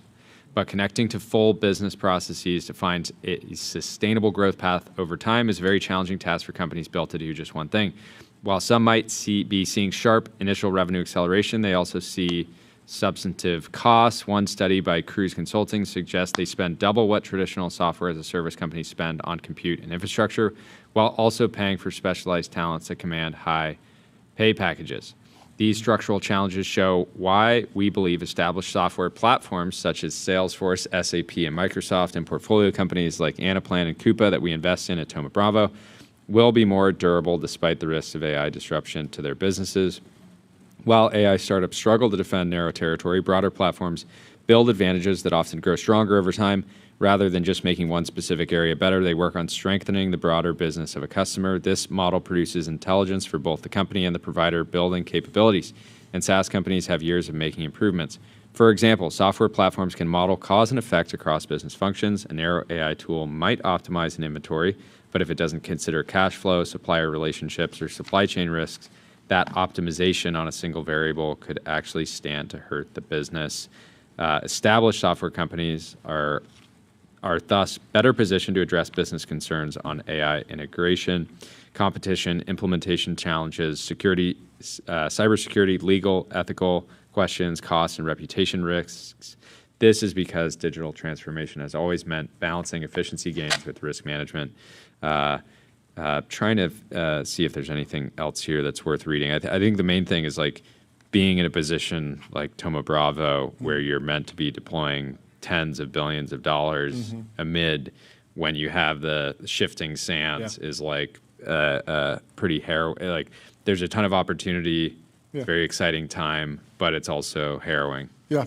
Well, let me tell you about Vanta, automate compliance and security. Vanta is the leading AI trust management platform.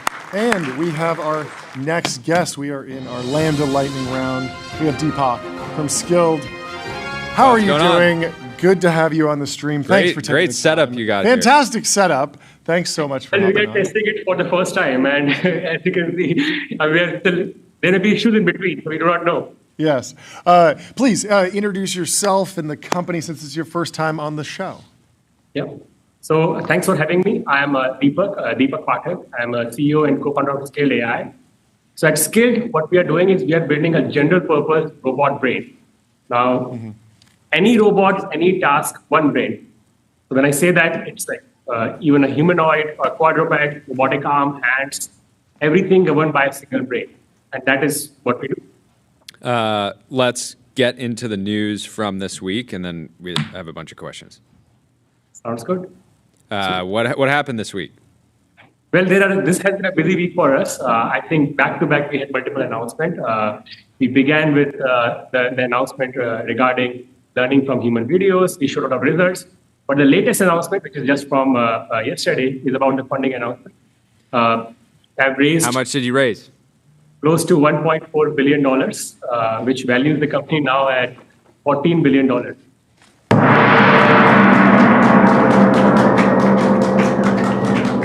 Incredible.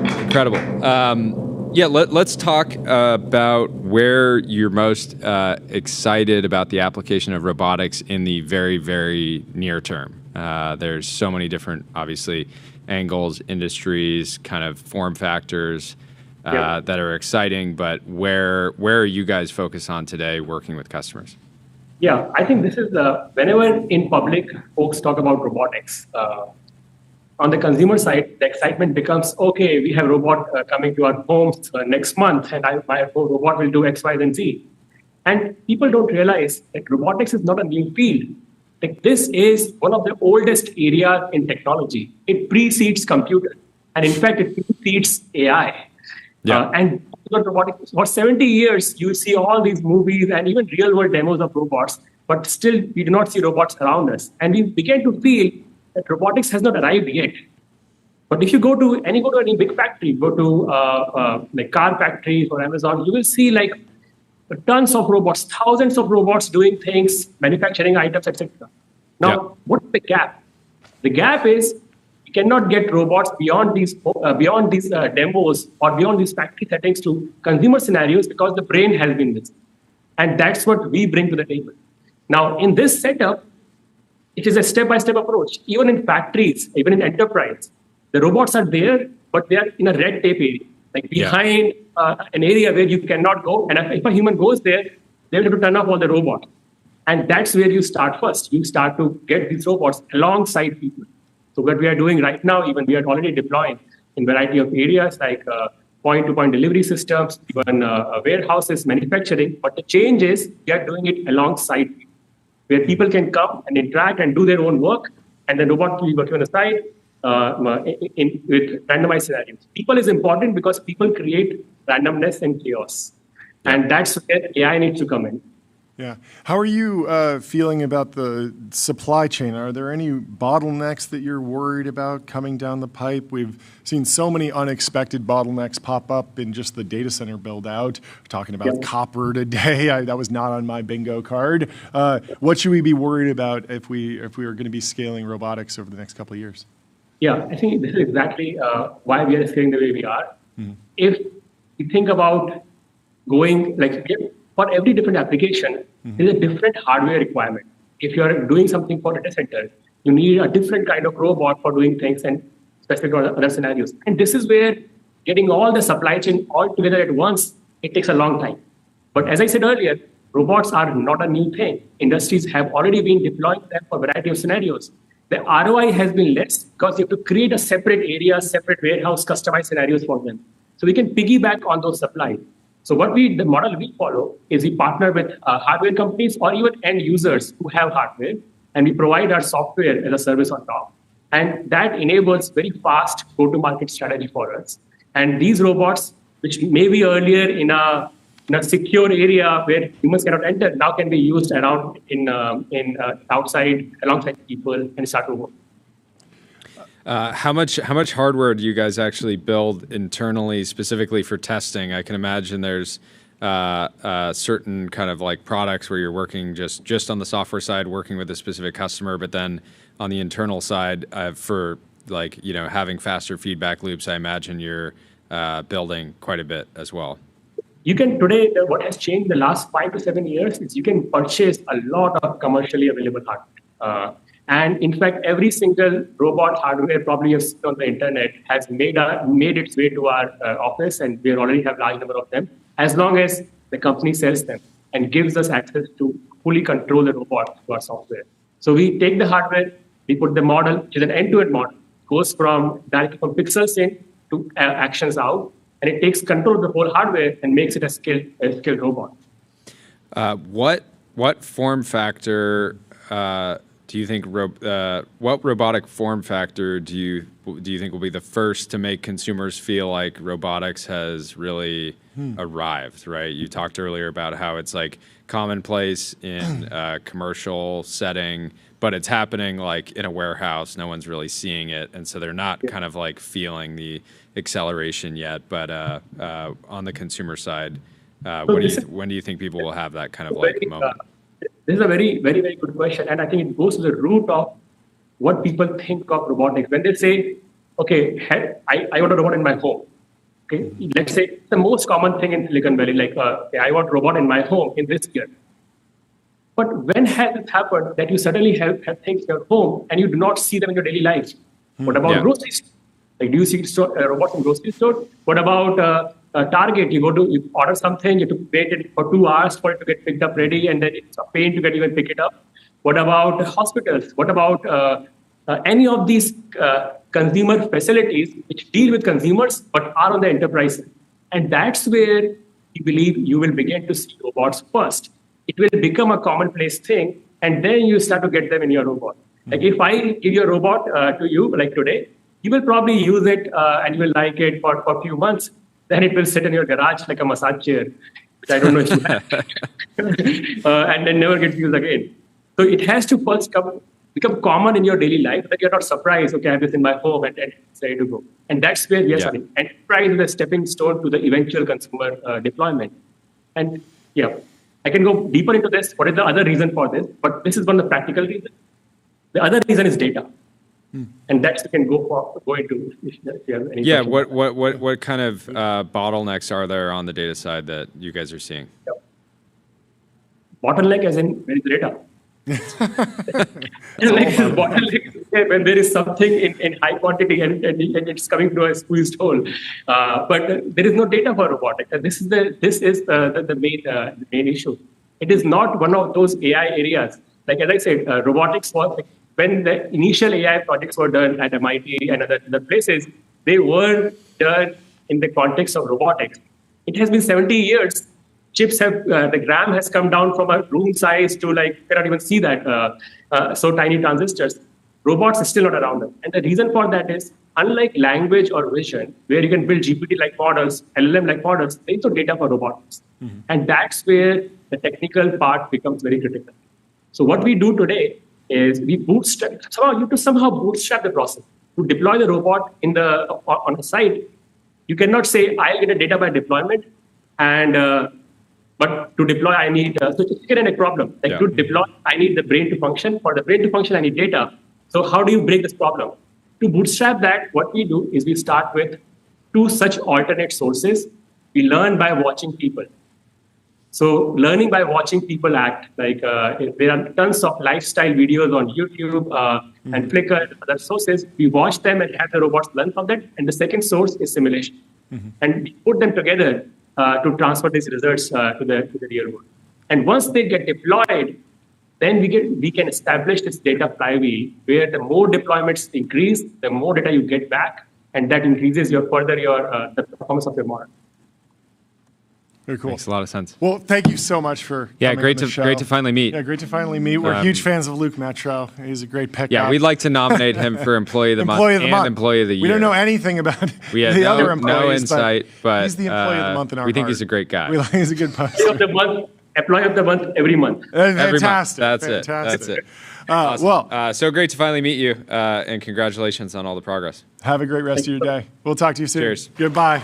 Public.com, investing for those who take it seriously. We got stocks, options, bonds, crypto, treasuries, and more with great customer service. Our next guest is David Tearse from Karman Industries. While he's coming in, I'm going to tell you about Cognition. They're the makers of Devin, the AI software engineer. Crush your backlog with your personal AI engineering team. Good to see you. Welcome to the show. Thank you. First time on the show. First time on the show. Thank you so much for coming in person. Please kick us off with an introduction on yourself and the company. Yeah, David Tearse, co-founder and CEO of Karman Industries. We actually launched today our heat processing unit. So an HPU, and this is a cooling system designed for gigawatt-scale AI factories. Okay, cooling the entire data center, Absolutely. The individual chip, both? What do you think? All of it. So typically a lot of these are cooled with a similar loop because you've got high memory bandwidth, you've got GPUs, you've got air handling, all that type of stuff. All of this is about reducing the complexity of the infrastructure. Okay. So our overall solution is actually a 10 megawatt modularized solution. Okay. And that's very different than the 1 to 2 megawatt ones from the existing solutions out there. Yeah.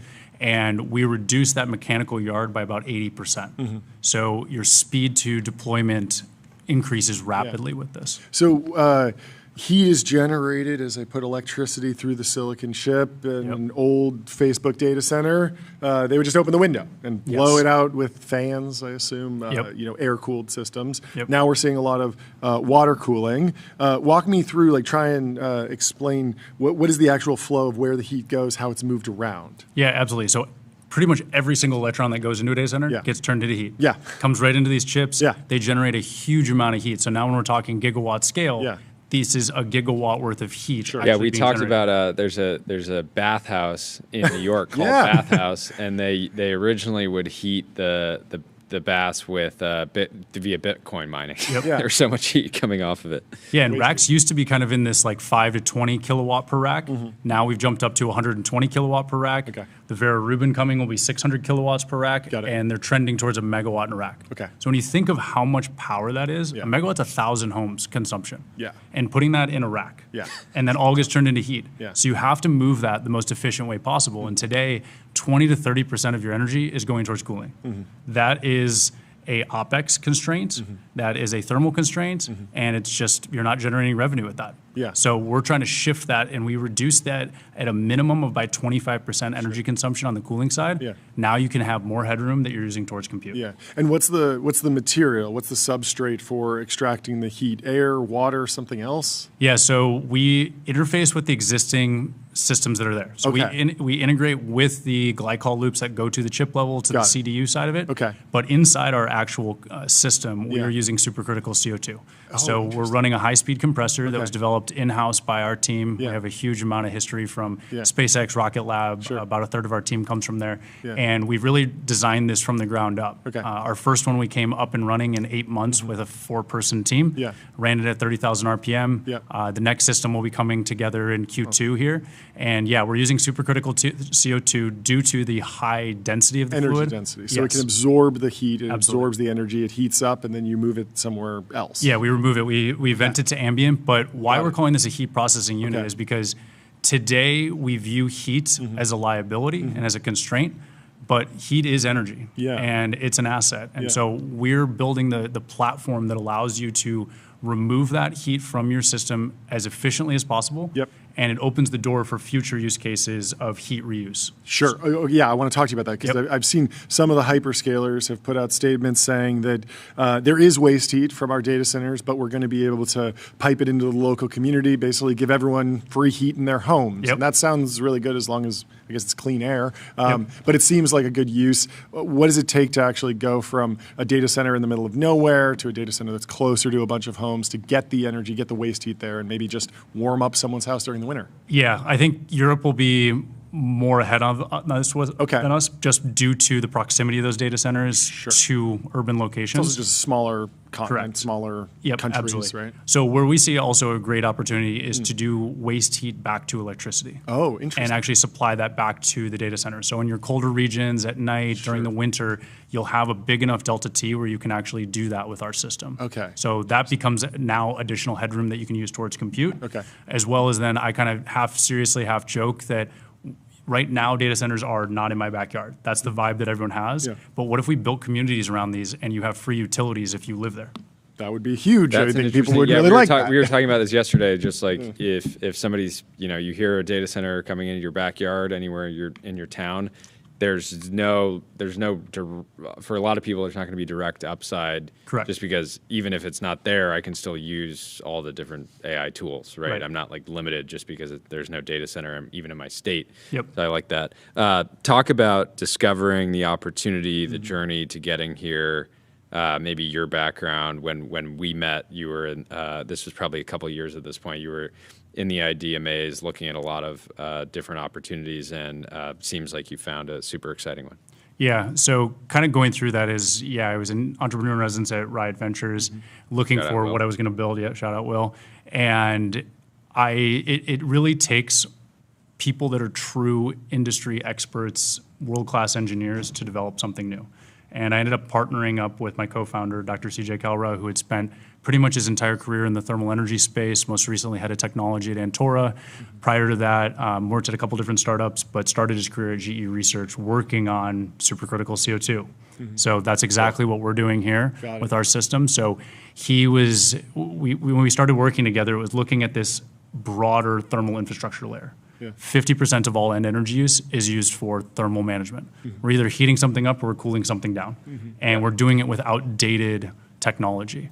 So we're leveraging the tens, if not hundreds of billions of dollars that has been spent across turbo machinery in the rocket industry, high-speed power electronics, silicon carbide, permanent magnet motors in the EV revolution, packaging this all together and bringing it to the most pressing need, which is the thermal management of data centers right now. This is a huge bottleneck for them. How have you been bouncing all around the map, checking like on the ground at various data center projects? Yeah, a little bit. Now, these things sometimes are more heavily guarded than Fort Knox. You know, these guys have machine guns outside of these things, which is hilarious. Yeah, no, I know. But once you're working with somebody and actually doing a deal, I'm sure the doors get open. Yeah, absolutely. And we're going to be launching these actual deployments starting later this year.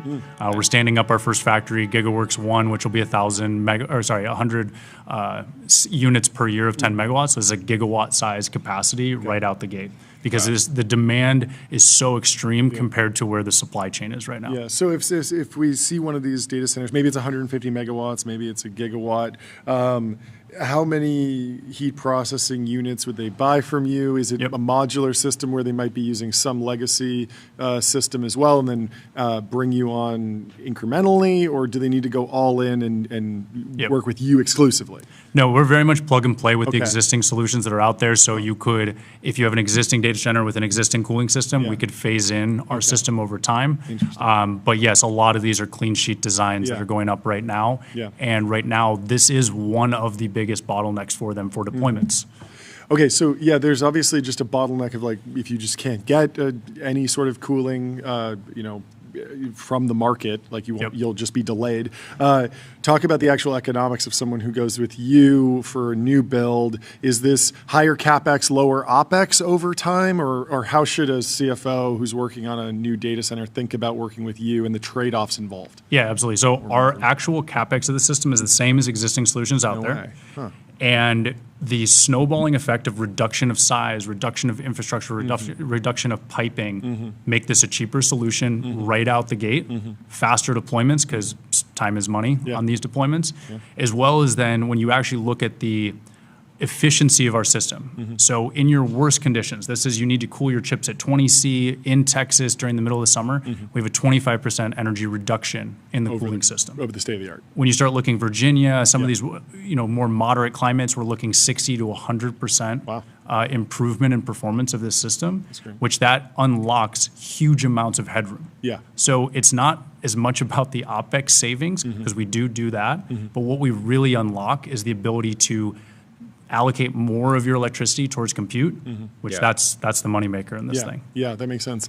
Talk to me about manufacturing a heat processing unit. Are there co-packers for this thing? Can you go to a turnkey manufacturer once you have a design or a CAD file? Are you calling Hadrian or someone? Or are you going to vertically integrate and kind of make these in a warehouse somewhere? Yeah, we're going to vertically integrate a huge amount of this. Now, there's certain key components that we have a supply chain for around the motor, around a couple other pieces in there. Tubing and piping and stuff like that. Exactly. So we're taking very much the SpaceX approach. People think SpaceX vertically integrated from day one. No. They didn't. They bought a lot of things off the shelf, and then they looked at where they could either make an improvement or bring the cost down. And we're doing that exact same thing. A big piece of this also is diversity in our supply chain. We need to make sure that we're not single string in any one of these single components, because the big guys, the hyperscalers, are saying, you need to produce a lot of these, and you cannot slow down my deployment. The reason that they're coming to us is because we're speeding up their deployment. So we're making sure that we have de-risked every piece of our supply chain. Our chief operating officer, she came from SpaceX. She was leading all of production at Millennium Space Systems before she joined us. So we have a rock star team, and that's always what Karman has been about. Yeah. What do you think? It sounded like you wanted to have these in production pretty quickly.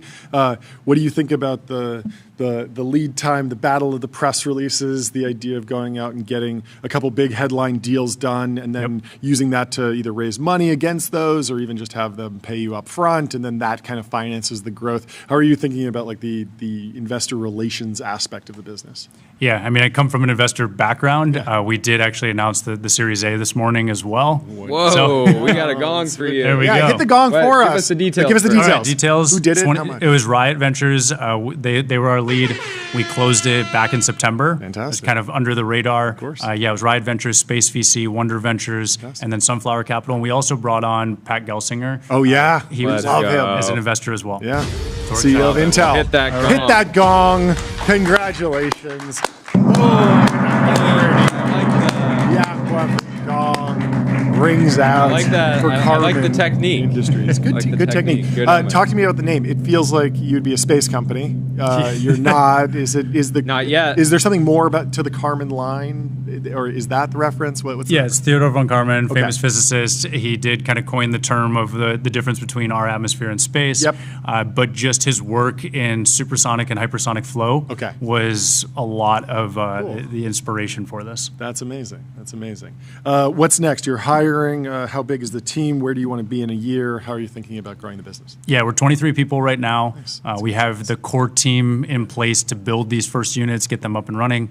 The scaling piece of this will be all technicians to be able to actually manufacture a huge amount of these systems. Technicians. Where are you pulling from? Where do people do this work typically? What skills? Is it a trade school? Do they have college degrees? Are they mechanical engineers? Like, who are these people? Yeah, so the kind of first wave of them is going to be people with I would say, very diverse skill set within manufacturing. Okay. And that's because when you're building these first units, you don't actually know exactly where the sticking points are going to be. Sure. And you're doing this kind of design for manufacturing Yeah. while you're also standing up the manufacturing piece of it. So you have to be able to troubleshoot as you're building something out. Exactly. So you want very high skilled generalist technicians, and then we will move into more specialized as we go increase the velocity of the actual production side of it. Are you in the Gundo? We are actually in Long Beach. Long Beach. Yes. Okay. Okay. Bigger facilities down there. Bigger facilities. Yeah. Ready for scale. I mean, if you need a lot of space, it feels like a lot of companies have graduate. They go to Gundo, they hang out. How big are the actual systems? Yep, they're the size of a shipping container. Okay. Shipping. Perfect. So we got to build 100 of those to do a gigawatt in a year. Okay. So it's very doable. Yeah, and would you actually stack them up, what's the- 100 of them at a big data center site? Yeah, absolutely. I mean, you go look at these data centers today and you do an aerial view of one of them, and you have more square footage getting taken up by the exterior mechanical yard, all for cooling, than you do the data center. Yeah. So with a 1 or 2 megawatt one, if you're building a gigawatt data center, you've got 500 to 1,000. Wait, is that the current status? Correct. Okay, because I would assume that there'd be some sort of mechanical economy of scale where if instead of you have 1,000 tubes and 1,000 compressors and 1,000, and if you can just reduce that by just doing one really big one, but there must be some. But then sort there's of limit on-site to that? construction with that. Okay. It's a custom build. All Oh, those okay. So these were really designed originally for hospitals, universities doing cold water systems. You'd put 2 or 3 of them on the roof. Okay. They work great. These Yeah. are Johnson Controls carrier train type systems out at the there. at the 1 megawatt level. Correct. Yeah. So you're scaling that up, but still staying in a deployable form factor that can fit on the back of an 18-wheeler. Yep, and that's what CO2 is great for. Got it. High density. We run a high-speed turbo compressor inside there that was designed in-house. Yeah. That's how we get the 10 megawatts in there. Got it. And then the actual fan system Yeah. is separated from ours, and we've decoupled that from our design. And you're building 1,000 of these this year? 100. 100. Yep. Okay. And what's the rough price range for one of these things? Yeah, you can give me a wide. You It's can give me. call me. I know it's call me, but like a wide range. Yeah, you're kind of in that. We'll call it 750K a megawatt type range. Very nice. Got it. Okay. Very nice. So it scales up very fast. Yeah. What are the environmental considerations of compressed CO2? People worry about emissions, but what's the net impact of using CO2? So CO2 is actually the gold standard for refrigerants. Okay. Because today they're using R1234A, something from Honeywell. Yeah.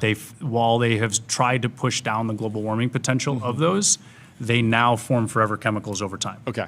So CO2 is a global warming potential of 1, as it is your baseline. Yep. It does not form forever chemicals over time as well. Let's go. Yeah, exactly.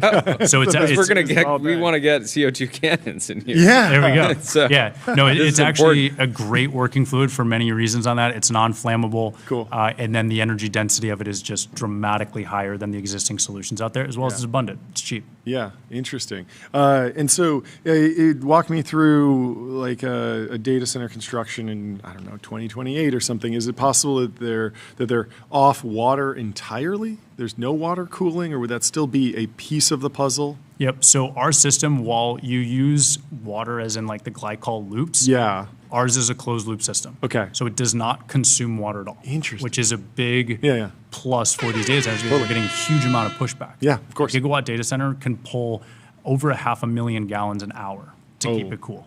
It's an astonishing amount of water. Interesting. So we've seen a huge amount of reception from the hyperscalers around closed loop, zero water, doesn't form forever chemicals, natural refrigerant. Yeah. All of these things are speaking exactly how they want to build data centers going forward, as well as that compact package is speed to market. At the end of the day, it's how fast can I build this. How are you prioritizing your pipeline? Yep. This is kind of a. It's like there's not. I imagine there's some potential like mom and pop. There's data centers hyperscalers and kind there's of neoclouds going and- straight for the hardcore. Go to semi-analysis, look at cluster max, call every single person. right? Yeah, so we've definitely been talking to a lot of the big name people out there, as well as the neoclouds, the ones that are kind of step below that. Sure. I would say for probably every one of these big gigawatt campuses that you hear one of the hyperscalers announcing, there is 3 to 5 that are kind of shadow data centers that may look like an Amazon warehouse, and they're co-locators. They're selling that compute to others. Oh, interesting. Each one has I would say its own unique reasons why they get excited about what we're working on. But yeah, that's actually a very ongoing consideration right now, is how do we allocate our 2027 production numbers right now. Yeah. Fantastic. Where are you trying to? How many units do you want to produce in 2027? So this fall, we will stand up that factory with an annual run rate of a gigawatt. So in 2027, we'll do about a gigawatt worth of actual production. Cool. That's amazing. Well, congratulations. Thank Thank you you. so much for coming on down to the TBPN Ultra Dome. And, Absolutely. Great to have Thanks you. for Yeah, having it's us. amazing to. This feels like the perfect opportunity for you and a very necessary problem to be working on. So Absolutely. awesome. Thanks for having Cool. us. Thank you so much. Let me tell you about Railway. Railway simplifies software deployment, web apps, servers, and databases run in one place with scaling and monitoring and security built in. And I'm also going to tell you about the New York Stock Exchange. Want to change the world? Raise capital at the New York Stock Exchange. clearing order Just inbound. do it. Stop making excuses. No more excuses. No more excuses. And we are ready for our second guest in the TBPN Ultra Dome today. We have Blake from BRINC Drones in the studio with some physical With some gear. hardware. We have Make room. Make room. You want to put it right here in the front, maybe? You can put it on top of here, maybe. I don't know. Wherever you want. In the front, that works. We have a Here drone, we two go. drones in the studios. Thank you so much for bringing this. Thank you so Look at much for this coming thing. on down to the TBPN Ultra Dome. Second time on the show, but reintroduce yourself. How long have you been working on the By the way, this thing is alive. It's alive. It's we alive. got a live one. It's a heartbeat. Yeah. No doubt. Briefly, reintroduce the company and just explain kind of the scale and size of the business these days. Yeah, no, my pleasure. So, story of me, the company, started my engineering career off over at McLaren Automotive. I was 14 when I was working there, so I amazing. think I was their So youngest ever engineering intern. you kind of can take a little credit for the W1. That and the the Landos. Season, I'm right? sure. Both. Unfortunately, neither of those things, but I can take a tiny amount of credit for the 720S. Okay. Oh, no way. Yeah. How's that? That's How's that? amazing. I worked on some parts that are on the underside of that. Really? Amazing. That's amazing. So that was an insane first engineering job, obviously. Yeah. I Been really all loved that. downhill. Yeah. In some ways, yes. Dude, I mean, it's hard to match walking by MP4-4 every day on my way to lunch. I mean, Yeah. It's like insane. Wait, what facility were you actually working out of? Woking, so out of the McLaren Technology Center. No way. Which is amazing. like this. How did you actually get the job at classic 14? classic Just summer pulled in there or job. something? Classic summer job. Yeah, just I was at building 14. cars. I was reffing like 10 soccer games every Saturday. Not working hard, but not as smart. Yeah. Wait, so how did you get the job? Well, I built a fusion reactor That's before what it is. before the internship, so that really helped. Sure.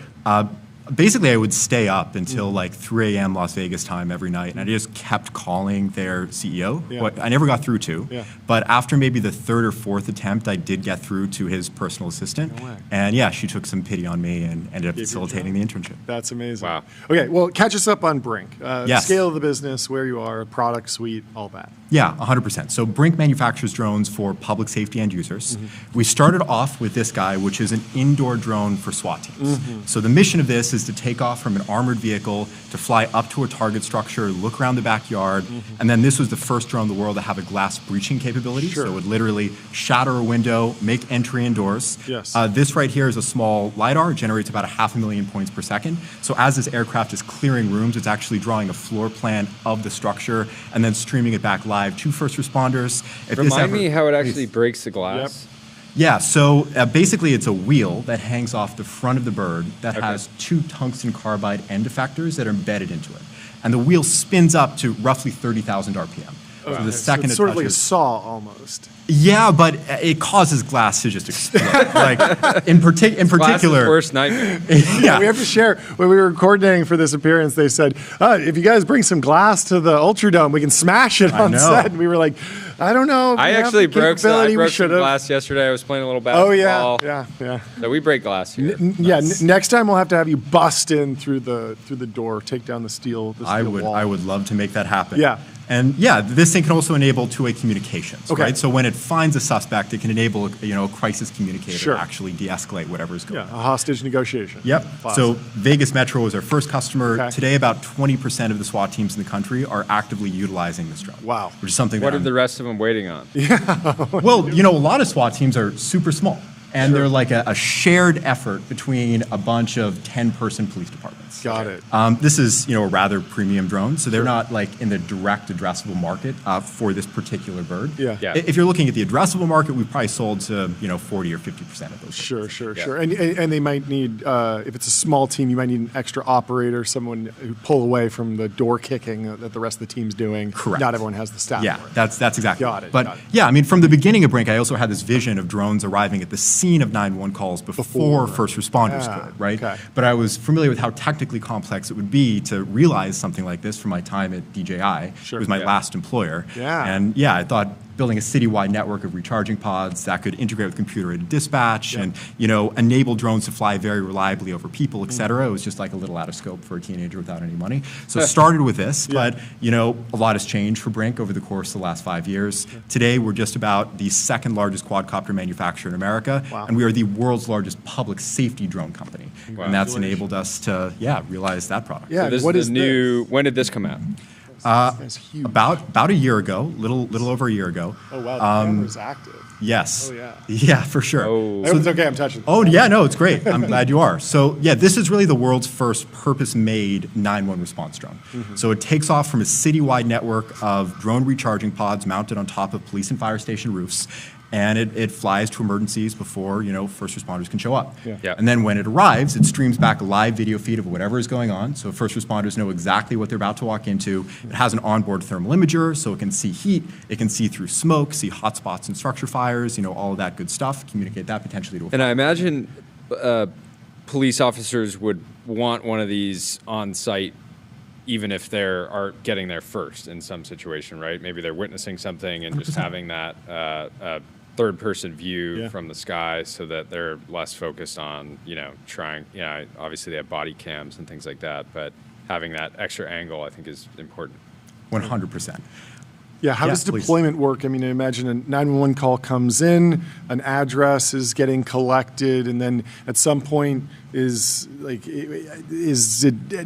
someone type the address, hit go, and then the drone can just go from an address and route itself, or is there a pilot that's firing it up? Like, how autonomous is the actual deployment to get from the base station to an address? Yep. So we grab addresses from computer-aided dispatch Okay. or other pieces of software. Computer-aided dispatch, what does that mean? Basically, that's the software that dispatchers use to Okay. deploy ground units of various kinds. Got it, okay. So as But soon when as I someone call- calls 911, the GPS coordinate of that phone hits CAD. Okay, interesting. Yes. So we'll grab that GPS coordinate, Yeah. then we find the nearest drone to the emergency with Yep. sufficient battery state of charge Okay. to actually get there. Yeah. The doors on our recharging pods automatically open. Yep. We launch an aircraft. We plan a path from its launch site to the emergency, avoiding manned air traffic, Yeah. no-fly zones, et cetera. Yeah. And then when the drone arrives, it can engage in some number of pre-programmed, like on-arrival behaviors. Sure, Like sure. orbiting the GPS coordinate, pointing its camera in a certain direction. Maybe saying something, Totally. announcing itself. Or it can then be taken over, Yes. by a dispatcher or teleoperator. The drone can be repositioned, camera can be moved around. Maybe that teleoperator does use the drone to communicate to someone, or they might decide to deliver an emergency medical payload, like okay. Narcan, a defibrillator, Interesting. personal flotation device, Yeah. et cetera. How does it? How do these takeoff points, charging locations actually work when a police law enforcement agency decides, or a city decides they want to set this up? Are they going around and finding local businesses and getting them to opt in? Are these just like sitting on the roof of like a Starbucks or something like that? How does that all work? That does happen sometimes, but generally fire departments are just already in the right places in Right. jurisdictions. Yeah. Because fire So engines, maybe it's helpful to talk about the range of Totally. this first. Yeah, each one of these birds can cover roughly 20 square miles of jurisdiction. Wow. Which is quite a bit. So like most cities, you actually maybe need a handful. You have great coverage. Correct. Yeah. Yeah. Talk about the supply chain to actually build a drone company. Obviously, you're a great engineer, but there's so many pieces on here that America hasn't really been dominant in drone manufacturing. We talked about GoPro and sort of the rough go that they had trying to get into the market, being underpriced in many ways. Like, what did it take you to build the first one? How did you build the supply chain? How much is built in-house today? How are you thinking about building these guys? Well, fun fact, BRINC has been sanctioned by China twice, and I'm also personally sanctioned by China. No way, you're one of the guys on the list. I know, I am. It really is there's a lot of lists you can get on as an entrepreneur, but none with more kind of prestige than being sanctioned, I think. I was proud of that one. Get ready to vacation in America. Yeah, no kidding. Going anywhere. 100%. So we had to move away from a Chinese supply chain. Yeah, and I'm sure you were many buying years ago. some stuff early on. Okay, there's a battery, buy some stuff off the shelf, hack it together. But eventually the geopolitical reality And you're settled 3D in. printing too? Yeah, so Lemur does include some carbon fiber reinforced nylon 3D printed parts. Whoa. Responder, though, is fully injection molded. Okay, Got it. interesting. And so, walk me through the supply chain. What are you making? What is America good at making? Or do we at least have a good drone motor company? I've been hearing that drone motors in particular are difficult to make in America, or at least no a doubt. lot of the companies sort of offshored or left or went out of business. Yes. So listen, DJI controls 90% of the global drone market. They're near. It's really a monopoly. I think this isn't so well understood. Yeah, But like the drone industry is a monopoly owned by DJI. Yep. Autel is their nearest competitor. They're another Chinese drone manufacturer. They have about 5% of the market. Okay. All foreign drones Yeah. were just federally banned. Okay. I don't know if you guys have been tracking this, but right before Christmas, we were talking. Wait, but only in for government buyers or all consumers? All new foreign drones Okay. have just been banned from entering the country. Okay, so DJI. so if I go to Best Buy right now, there might be a DJI Mavic 3 on the shelf, but there's not going to be any new ones once they go out of stock. There's probably the not gonna next restock. basically, like the next Mavic won't be Yes. allowed into the country. Yes. The next Matrice series drone Sure, won't be sure, allowed sure. into the country. Yeah. They can hypothetically continue importing their Okay. current in-market drones. Oh, okay. But in Just- reality, yeah. even those imports are being slowed down very much at the borders. Okay. So there's this huge need for a DJI of the West, Yeah, or yeah. like a leading Totally. drone manufacturer for the free world. Yes, yeah. And that's the organization that we want to be. Yeah. I mentioned all of this though because. Wait, so what does that mean though? Does that mean you start selling these to the public? Consumer. I want I American think consumer drone. I think over time, yes, we probably do Fantastic. start engaging in those types of businesses. Yeah. Consumers a little far from our Yeah. current space. Yeah. They're- But if it helps you get to scale, bring down costs, Yeah. there's a potentially good feedback loop. I think though, like private security, industrial automation, homeland security, et cetera, would be like more natural, immediate new verticals for us. But over time we want to be a. That was huge underreported. horizontal I didn't catch that they were. I remember some news around foreign drones within purchasing from the government. I didn't clock. Yeah, there were. Walk us through some of the history there. There were some local bans, some state level bans, some individual agencies that might say, "Hey, we're not going to approve these." You heard about, you can't use TikTok in Langley. That seemed obvious, but now it's grown a lot. What was the actual history of the rollout? Who's been driving this in Washington? Yeah, so the progression here was, number one, the federal government banned itself from purchasing Chinese drones. Okay. Then some states started passing similar legislation. Florida, for example, banned their public safety agencies from acquiring new Chinese systems. About a dozen states have followed suit. And the new thing is what I just articulated. The government saying, you know what? No more new foreign drones are allowed into this country, period. Okay. Regardless of application. Yeah, walk me through the geopolitical risk of foreign drones. I at one point I had a DJI Air 2 or something, this little mini 49, what was it, 490 gram or something like that. Yeah. And it was sort of like collecting dust in a drawer somewhere, and I was thinking, like, okay, if somebody hacked this and really tried to fly it out of its little case and out of the drawer and then out of my closet and then out in my house, like, what is it going to do? Is it that dangerous? You sweet child, John. Walk me through the bad I've always looked outcome. at this as like you rewind. Yeah. And someone in China, so some entrepreneur in China is like, I'm going to make a hit consumer product in America that will be able to give you a real-time map of everything going on. And there's going to be so many drones that people won't even notice when a drone is just hanging around some strategic asset or anything. So is that the risk? Surveillance? I would say there are three primary risk vectors. Okay. Risk vector number one is that DJI drones just stream back video, thermal imaging information, GPS coordinates, altitudes, et cetera, to China, which can be going straight to the bad. DJI cloud. Right? Yeah, 100%. Yeah, 100%. Okay. So that's the first big tranche of risk. Yep. The next tranche of risk is look at what's happening in Ukraine. Like drones, specifically DJI drones and other aircraft that are similar, are being deployed to incredible effect in the context of warfare, and they're being consumed at insane rates. If America wanted to engage in, adopting those types of drone tactics, we would need to produce many hundreds of thousands of drones a month. Yeah. And we just do not have that industrial capacity in this country. If you ban foreign drones, though, guess what happens? That industrial capacity gets built up because the domestic market starts to be served by scaled American drone companies. Yeah, right? you bootstrap wartime demand with consumer demand today. Yep. There's enthusiasts that want to be able to get footage of their ski trip or some, they're hiking or any number of use cases. 100%. And then the third tranche of risk is what you articulated. I would say, though, when you start contemplating systems like that, that risk starts to feel much more serious. Yeah, because it might be able to take off at any time. It's not mothballed. From a recharging pod. From a recharging pod. And so I was you're on a surprised farm or what something. was the operation in Ukraine where they parked next to the airbase, took off. Yep. Like that.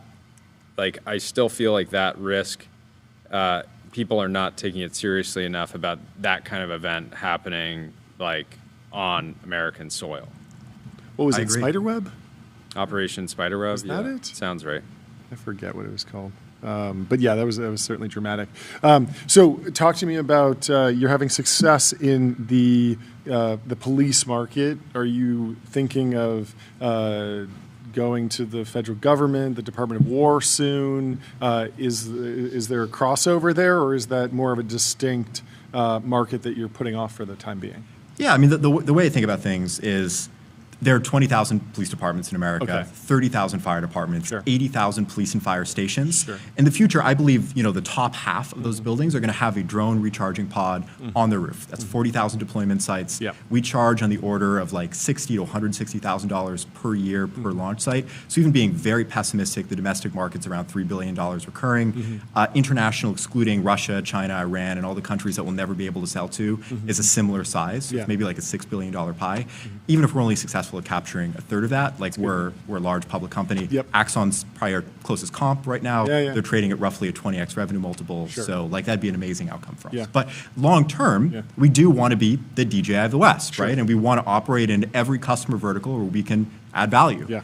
And yeah, that includes some of the areas that you listed. Yeah. On the engineering side, what is, if you could wave a magic wand, what technology would you want to advance most directly? Is it the battery, the motor, any other, the actual sensor stack? Like, where are we most bottlenecked from just a technology development perspective?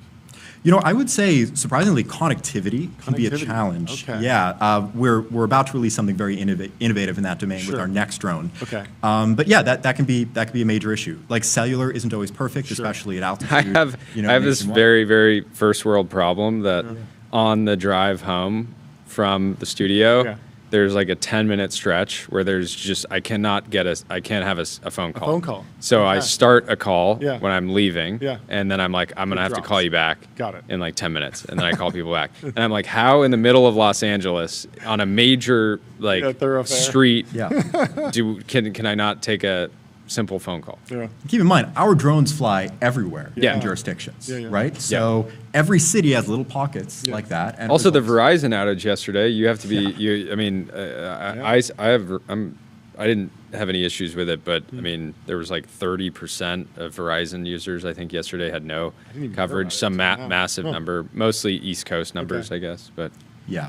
What about Starlink satellite connectivity? Is that doable on a drone this size? I have the Starlink Mini. I could imagine the Extra Mini or the Nano fitting on here. Is that in the cards? Yeah, you should watch our next launch event. Okay. when's that? Rough Couple date? months. Couple months. Q1. Yeah. Okay. Yes. Interesting. What else goes into training police forces and SWAT teams on using these effectively? Have there been any creative uses, creative stories that you've seen where people have deployed this in maybe novel ways where you didn't even think, they could use it in that particular way? Are there any interesting stories that you guys have shared? Oh, there are so many. Okay. I mean, especially when it comes to lemur, right? Yeah. Yeah, there are really a lot. There was one that I watched personally where like a person was kind of pretending to be not responsive. So the operator of the drone actually kind of started nudging them and was able to get a response out of it. Interesting. So yeah, I mean, all weird things along those lines happen just constantly. Yeah. We can fly this as well if you guys are Please, interested. yeah, that Let's sounds do it. great. Let's Let's fly do the it. Drones are studio. alive. All right, Yeah. cool. So We have a that clean up. takeoff site there. Yeah, Let's see. do it here. We There's a can do it Diet Coke wherever. that's going to get knocked. John, I'd move your Diet Coke. Okay. Oh, I think we're flying this one. Over Okay. Here. Okay. This is amazing. yeah, I couldn't fly either, but yeah, I think the indoor drone is maybe the right. Yeah, We let's. got the camera view back here. Oh, we got the camera view up here too. Okay. Oh wow, it's fed in and everything. Nice. Okay. Yeah, let's fly this around. This sounds great. What is happening? This thing would definitely get me to comply if it was flying around. This is crazy. There we go. So we'll show off a couple of functions. Okay, yeah, show us some stuff. Right now we're in a GPS denied environment. Okay. Because we won't be able to see any satellites through a metal roof like Sure. The drone is utilizing its onboard cameras running visual inertial odometry algorithms. Yeah. In order to localize, and it's also using some onboard lidars to do the same. Yeah. The aircraft is streaming back 4K video and thermal imaging information. Okay. So yeah, Dimitri, you wanna maximize thermal really quick? Oh, the thermal. Oh wow. So those are all of our thermal signatures. This is very cool. There we go. Yeah. Wow. And those sensors are mounted on a payload that can rotate a full 180 degrees, so it can look straight up, but also straight down, which is pretty operationally useful. We also have some lights that are built into our camera pod. Dimitri, you want to hit those? Whoa! So that's the blue light for autonomy. Flashbang! Yeah, sorry. Yeah, and that you can barely see the drone. Oh, you can strobe it too. And they both have strobe function. Okay, yeah. So that's all. Wow, that's fantastic. You can see that kind of articulation. Oh yeah, it goes up and down. There you go. Great. Okay. Dimitri, you want to land it, and then I can give it a quick call? Yeah. That's amazing. Give it a quick call. Yeah. It really is like a creature. Yeah. The way it has some gusto to it. It's good. So the airframe has a cell phone number. Oh, wait, really? Oh, so you can just call from an actual phone. You can straight up. Okay. Don't dox that phone number. You're going to be ringing off the hook. 1 2 1 1 1 2. Wow. Yeah. I mean, Okay, this yeah, is yeah. how, Yeah, you know, makes sense. hostage negotiations are Sure. happening around the country. Just call the drone. That's Yeah. so simple. I mean, yeah, it's probably just. It was the right solution. Yeah, simpler to just work off the default rails. That's amazing. How on earth did hostage negotiations? If you want to turn it off and then Yeah. call back, There's one more thing I'll show off quickly, which is turtle mode. Ooh. So it's a very durable drone. Okay, yeah. If it ever does crash and Yeah. lands on its back, it can self-right. So you'll see It that. can self-right. Oh, there you go. Wow, Whoa, it really is turtle so mode. durable. Yeah. Yeah, that makes sense. That's very cool. Okay. that is very Amazing. cool. Yeah, thank you. How? Yeah, you had a question, Jordan.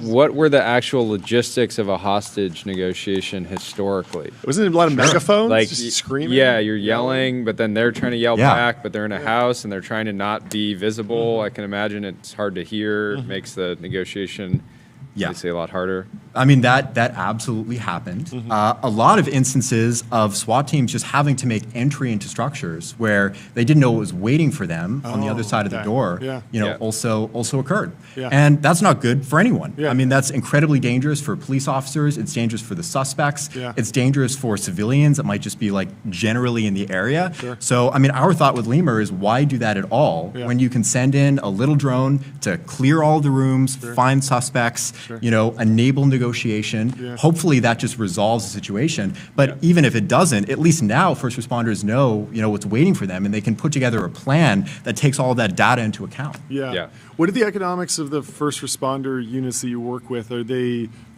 wary about capex? Do they want more of a subscription product with services and they get regular updates? Do they just want to pay one time and then you get out of their hair? What's the correct business model for this? Yeah, I mean, in general, nowadays, we're selling full-blown drone programs. So that might include some number of indoor drones, some number of standalone outdoor drones, and also jurisdiction-wide 911 response drone coverage. In year one, we deliver all of our current state-of-the-art hardware, so an agency would get like Responder 1. Then at year 2.5 of a contract, we automatically upgrade them to Responder 2. Same thing happens at year 5. If a drone ever gets damaged or destroyed over the course of those 5 years, we'll repair or replace it. We include data storage. We include unlimited software licenses for pilots and viewers. We include regulatory assistance with the FAA, everything they need to run their full drone program. Yeah. Have you been processing the advancements in AI over the last couple of years? Like, what's been useful? Like, we have better video models. We can understand images at the same time. Like, the baseline is like a megaphone, so this is a huge upgrade. And, no doubt. And you might not be able to do on-device inference. I don't know if there's an H200 in there or something like that, right? So, yeah, where is AI being helpful? Where's it being useful? Where has it been, okay, wait and see? So our drones won't even take off without utilizing some of those techniques. Oh, interesting. When you have a strong GPS signal, you can mostly rely on that for localization, especially if your aircraft has, a GPS RTK system. But GPS isn't always perfect, like when we're flying around in this structure, right? Or if we're flying near a big building or under a tree, you do need like redundant localization systems. What we've implemented to solve that problem is a vision system that, relies on those sorts of techniques in order to pick out tracking points and, to calculate relative velocity. So it's really, pretty fundamentally baked into our product at that level and at higher levels that, touch end user apps. Yeah, because one of the most obvious use cases is just break a window, go into that building, find a person, and then I want to talk to them on the phone. And that's it. And maybe I can't get the video feed out because the connectivity is difficult. But if we can at least maintain a phone line, we can have a conversation and progress can be made, and hopefully people can be saved. Yep, for sure. Fantastic. Any predictions on how drones will be applied in wildfires and just firefighting broadly? Is that something you guys touch yet? Would you ever touch it? How are you thinking about that? I'm absolutely thinking about that space pretty seriously. Drones can add value in a number of different ways. First of all, they can help out with wildfire detection very early on.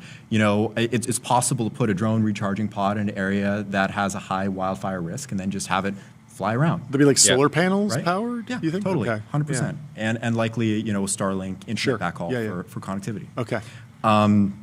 Some of the footage that came out of the LA wildfires was so bad. Like I would see some of these cameras, and it looked like it was a camera that was a potato. No, we only got good drone footage days later. And you'd be like, and it would be like, okay, there's a tiny speck of smoke here, and it's like, how is that like the best that we have when it causes tens of billions of dollars of damage? Yeah, for sure. Drones can also be used for logistics, you know, moving around chainsaws and that kind of stuff in areas that, you know, are just difficult to traverse with conventional vehicles. And I think in the future, drone swarms will be used to actively fight forest fires. Just drop a ton of material all over the place. Or even I think when even for like ember detection and like putting out, like, because obviously when some of these wildfires start, the actual fire is happening here. Embers are floating kind of randomly with the wind. And then there's a moment where, like, if you just had like effectively a fire extinguisher that could for a second just like hit a certain spot, you could stop like a bunch of structural loss. But back to this guy. What's the decision to have the white posts come up on the back rotors and then go down on the front rotors? Yes. So those cans on the back of the drone are actually our GPS RTK antennas. Oh, interesting. The motor's actually just here. Yes. Okay. These are antennas. 100%. And they need a field of view of the sky in order to you know, receive. High. Yeah. 100%. Interesting. Okay. So those two things are antennas. We've embedded antennas on the front two motor pods as well for a mesh networking radio. And then you see those two little wings coming off like those are actually our LT antennas. Very cool. And it's generally good practice to separate antennas on drones as much as humanly possible to avoid crosstalk, and that's why we engineered this configuration. Well, congratulations on all the success and amazing update. This has been the most wild in-person interviews demos we've ever done. Yeah. Let's glass break next time. Yes, we should. We will definitely get some glass. The sheets. Smash it all. That is by far the coolest demo. Okay. I bet. Fantastic. Well, thank you so much for coming on the show. Yes. Thank Congratulations you. on the progress. And we will talk to you soon. While he's walking off, let me tell you about Phantom Cash. Fund your wallet without exchanges or middlemen and spend with the Phantom Card. And I'm also going to tell you about Gemini 3 Pro. It's Google's most intelligent model yet. State-of-the-art reasoning, next-level vibe coding, and they got deep multimodal understanding over there. Jordy, is there anything else in the timeline that you think we should get to? The one thing that I have is that we have some breaking news that Doug O'Loughlin over at SemiAnalysis has severe LLM psychosis. One-shotted. He's been one-shotted. He uses Claude everywhere, and anywhere and everywhere, including a client happy hour at 6:50 in New York City. And Doug says, absolutely, you've met me at a very Claude Code time in my life. I listened to him on China Talk, or on on a podcast with Dylan Patel and Jordan Schneider from China Talk, Transistor Radio. And he was obsessed with using Claude Code to organize his notes, write markdown files, orchestrate his entire life. He says everything is a skill issue. AGI has been achieved, and he's very excited to be using agentic coding agents everywhere and always. Last thing we need to cover is the PBR 99 pack. What? That has been released. They launched this during dry January? What a wild move. Zig when they zag. The new 99 pack wraps 99 PBRs in a gigantic, all-new original illustration featuring characters from the Godzilla universe. I mean, this is great to put above your fireplace, right? I'm sure all the wives out there will love when the husband comes home with the 99 pack and puts it. It's the song. 99 bottles of beer on the wall. 99 bottles of beer. You take one down, pass it around. 98 bottles of beer on the wall. They did it. And they did it. They did the meme. But congrats to the team at PBR over there. They're doing stuff. They're innovating. Well, that's our show today, folks. The bomb has been planted. Leave us 5 stars on Apple Podcasts and Spotify. Subscribe to our newsletter. We love you. at tbpn.com. We got a fun day tomorrow. do. We have our friends from Sequoia popping on. We got the yes. founder of Athletic Brewing. Oh, yeah, we have some on. athletic brewing Excited about over that there one. in the refrigerator. And of course, Enjoy we'll have the those. mansion section. Of I'm course, excited it's for the that. mansion section tomorrow. Thank you so much for Have tuning in. A wonderful Have a great rest of your afternoon. day. We'll see you very soon. Goodbye.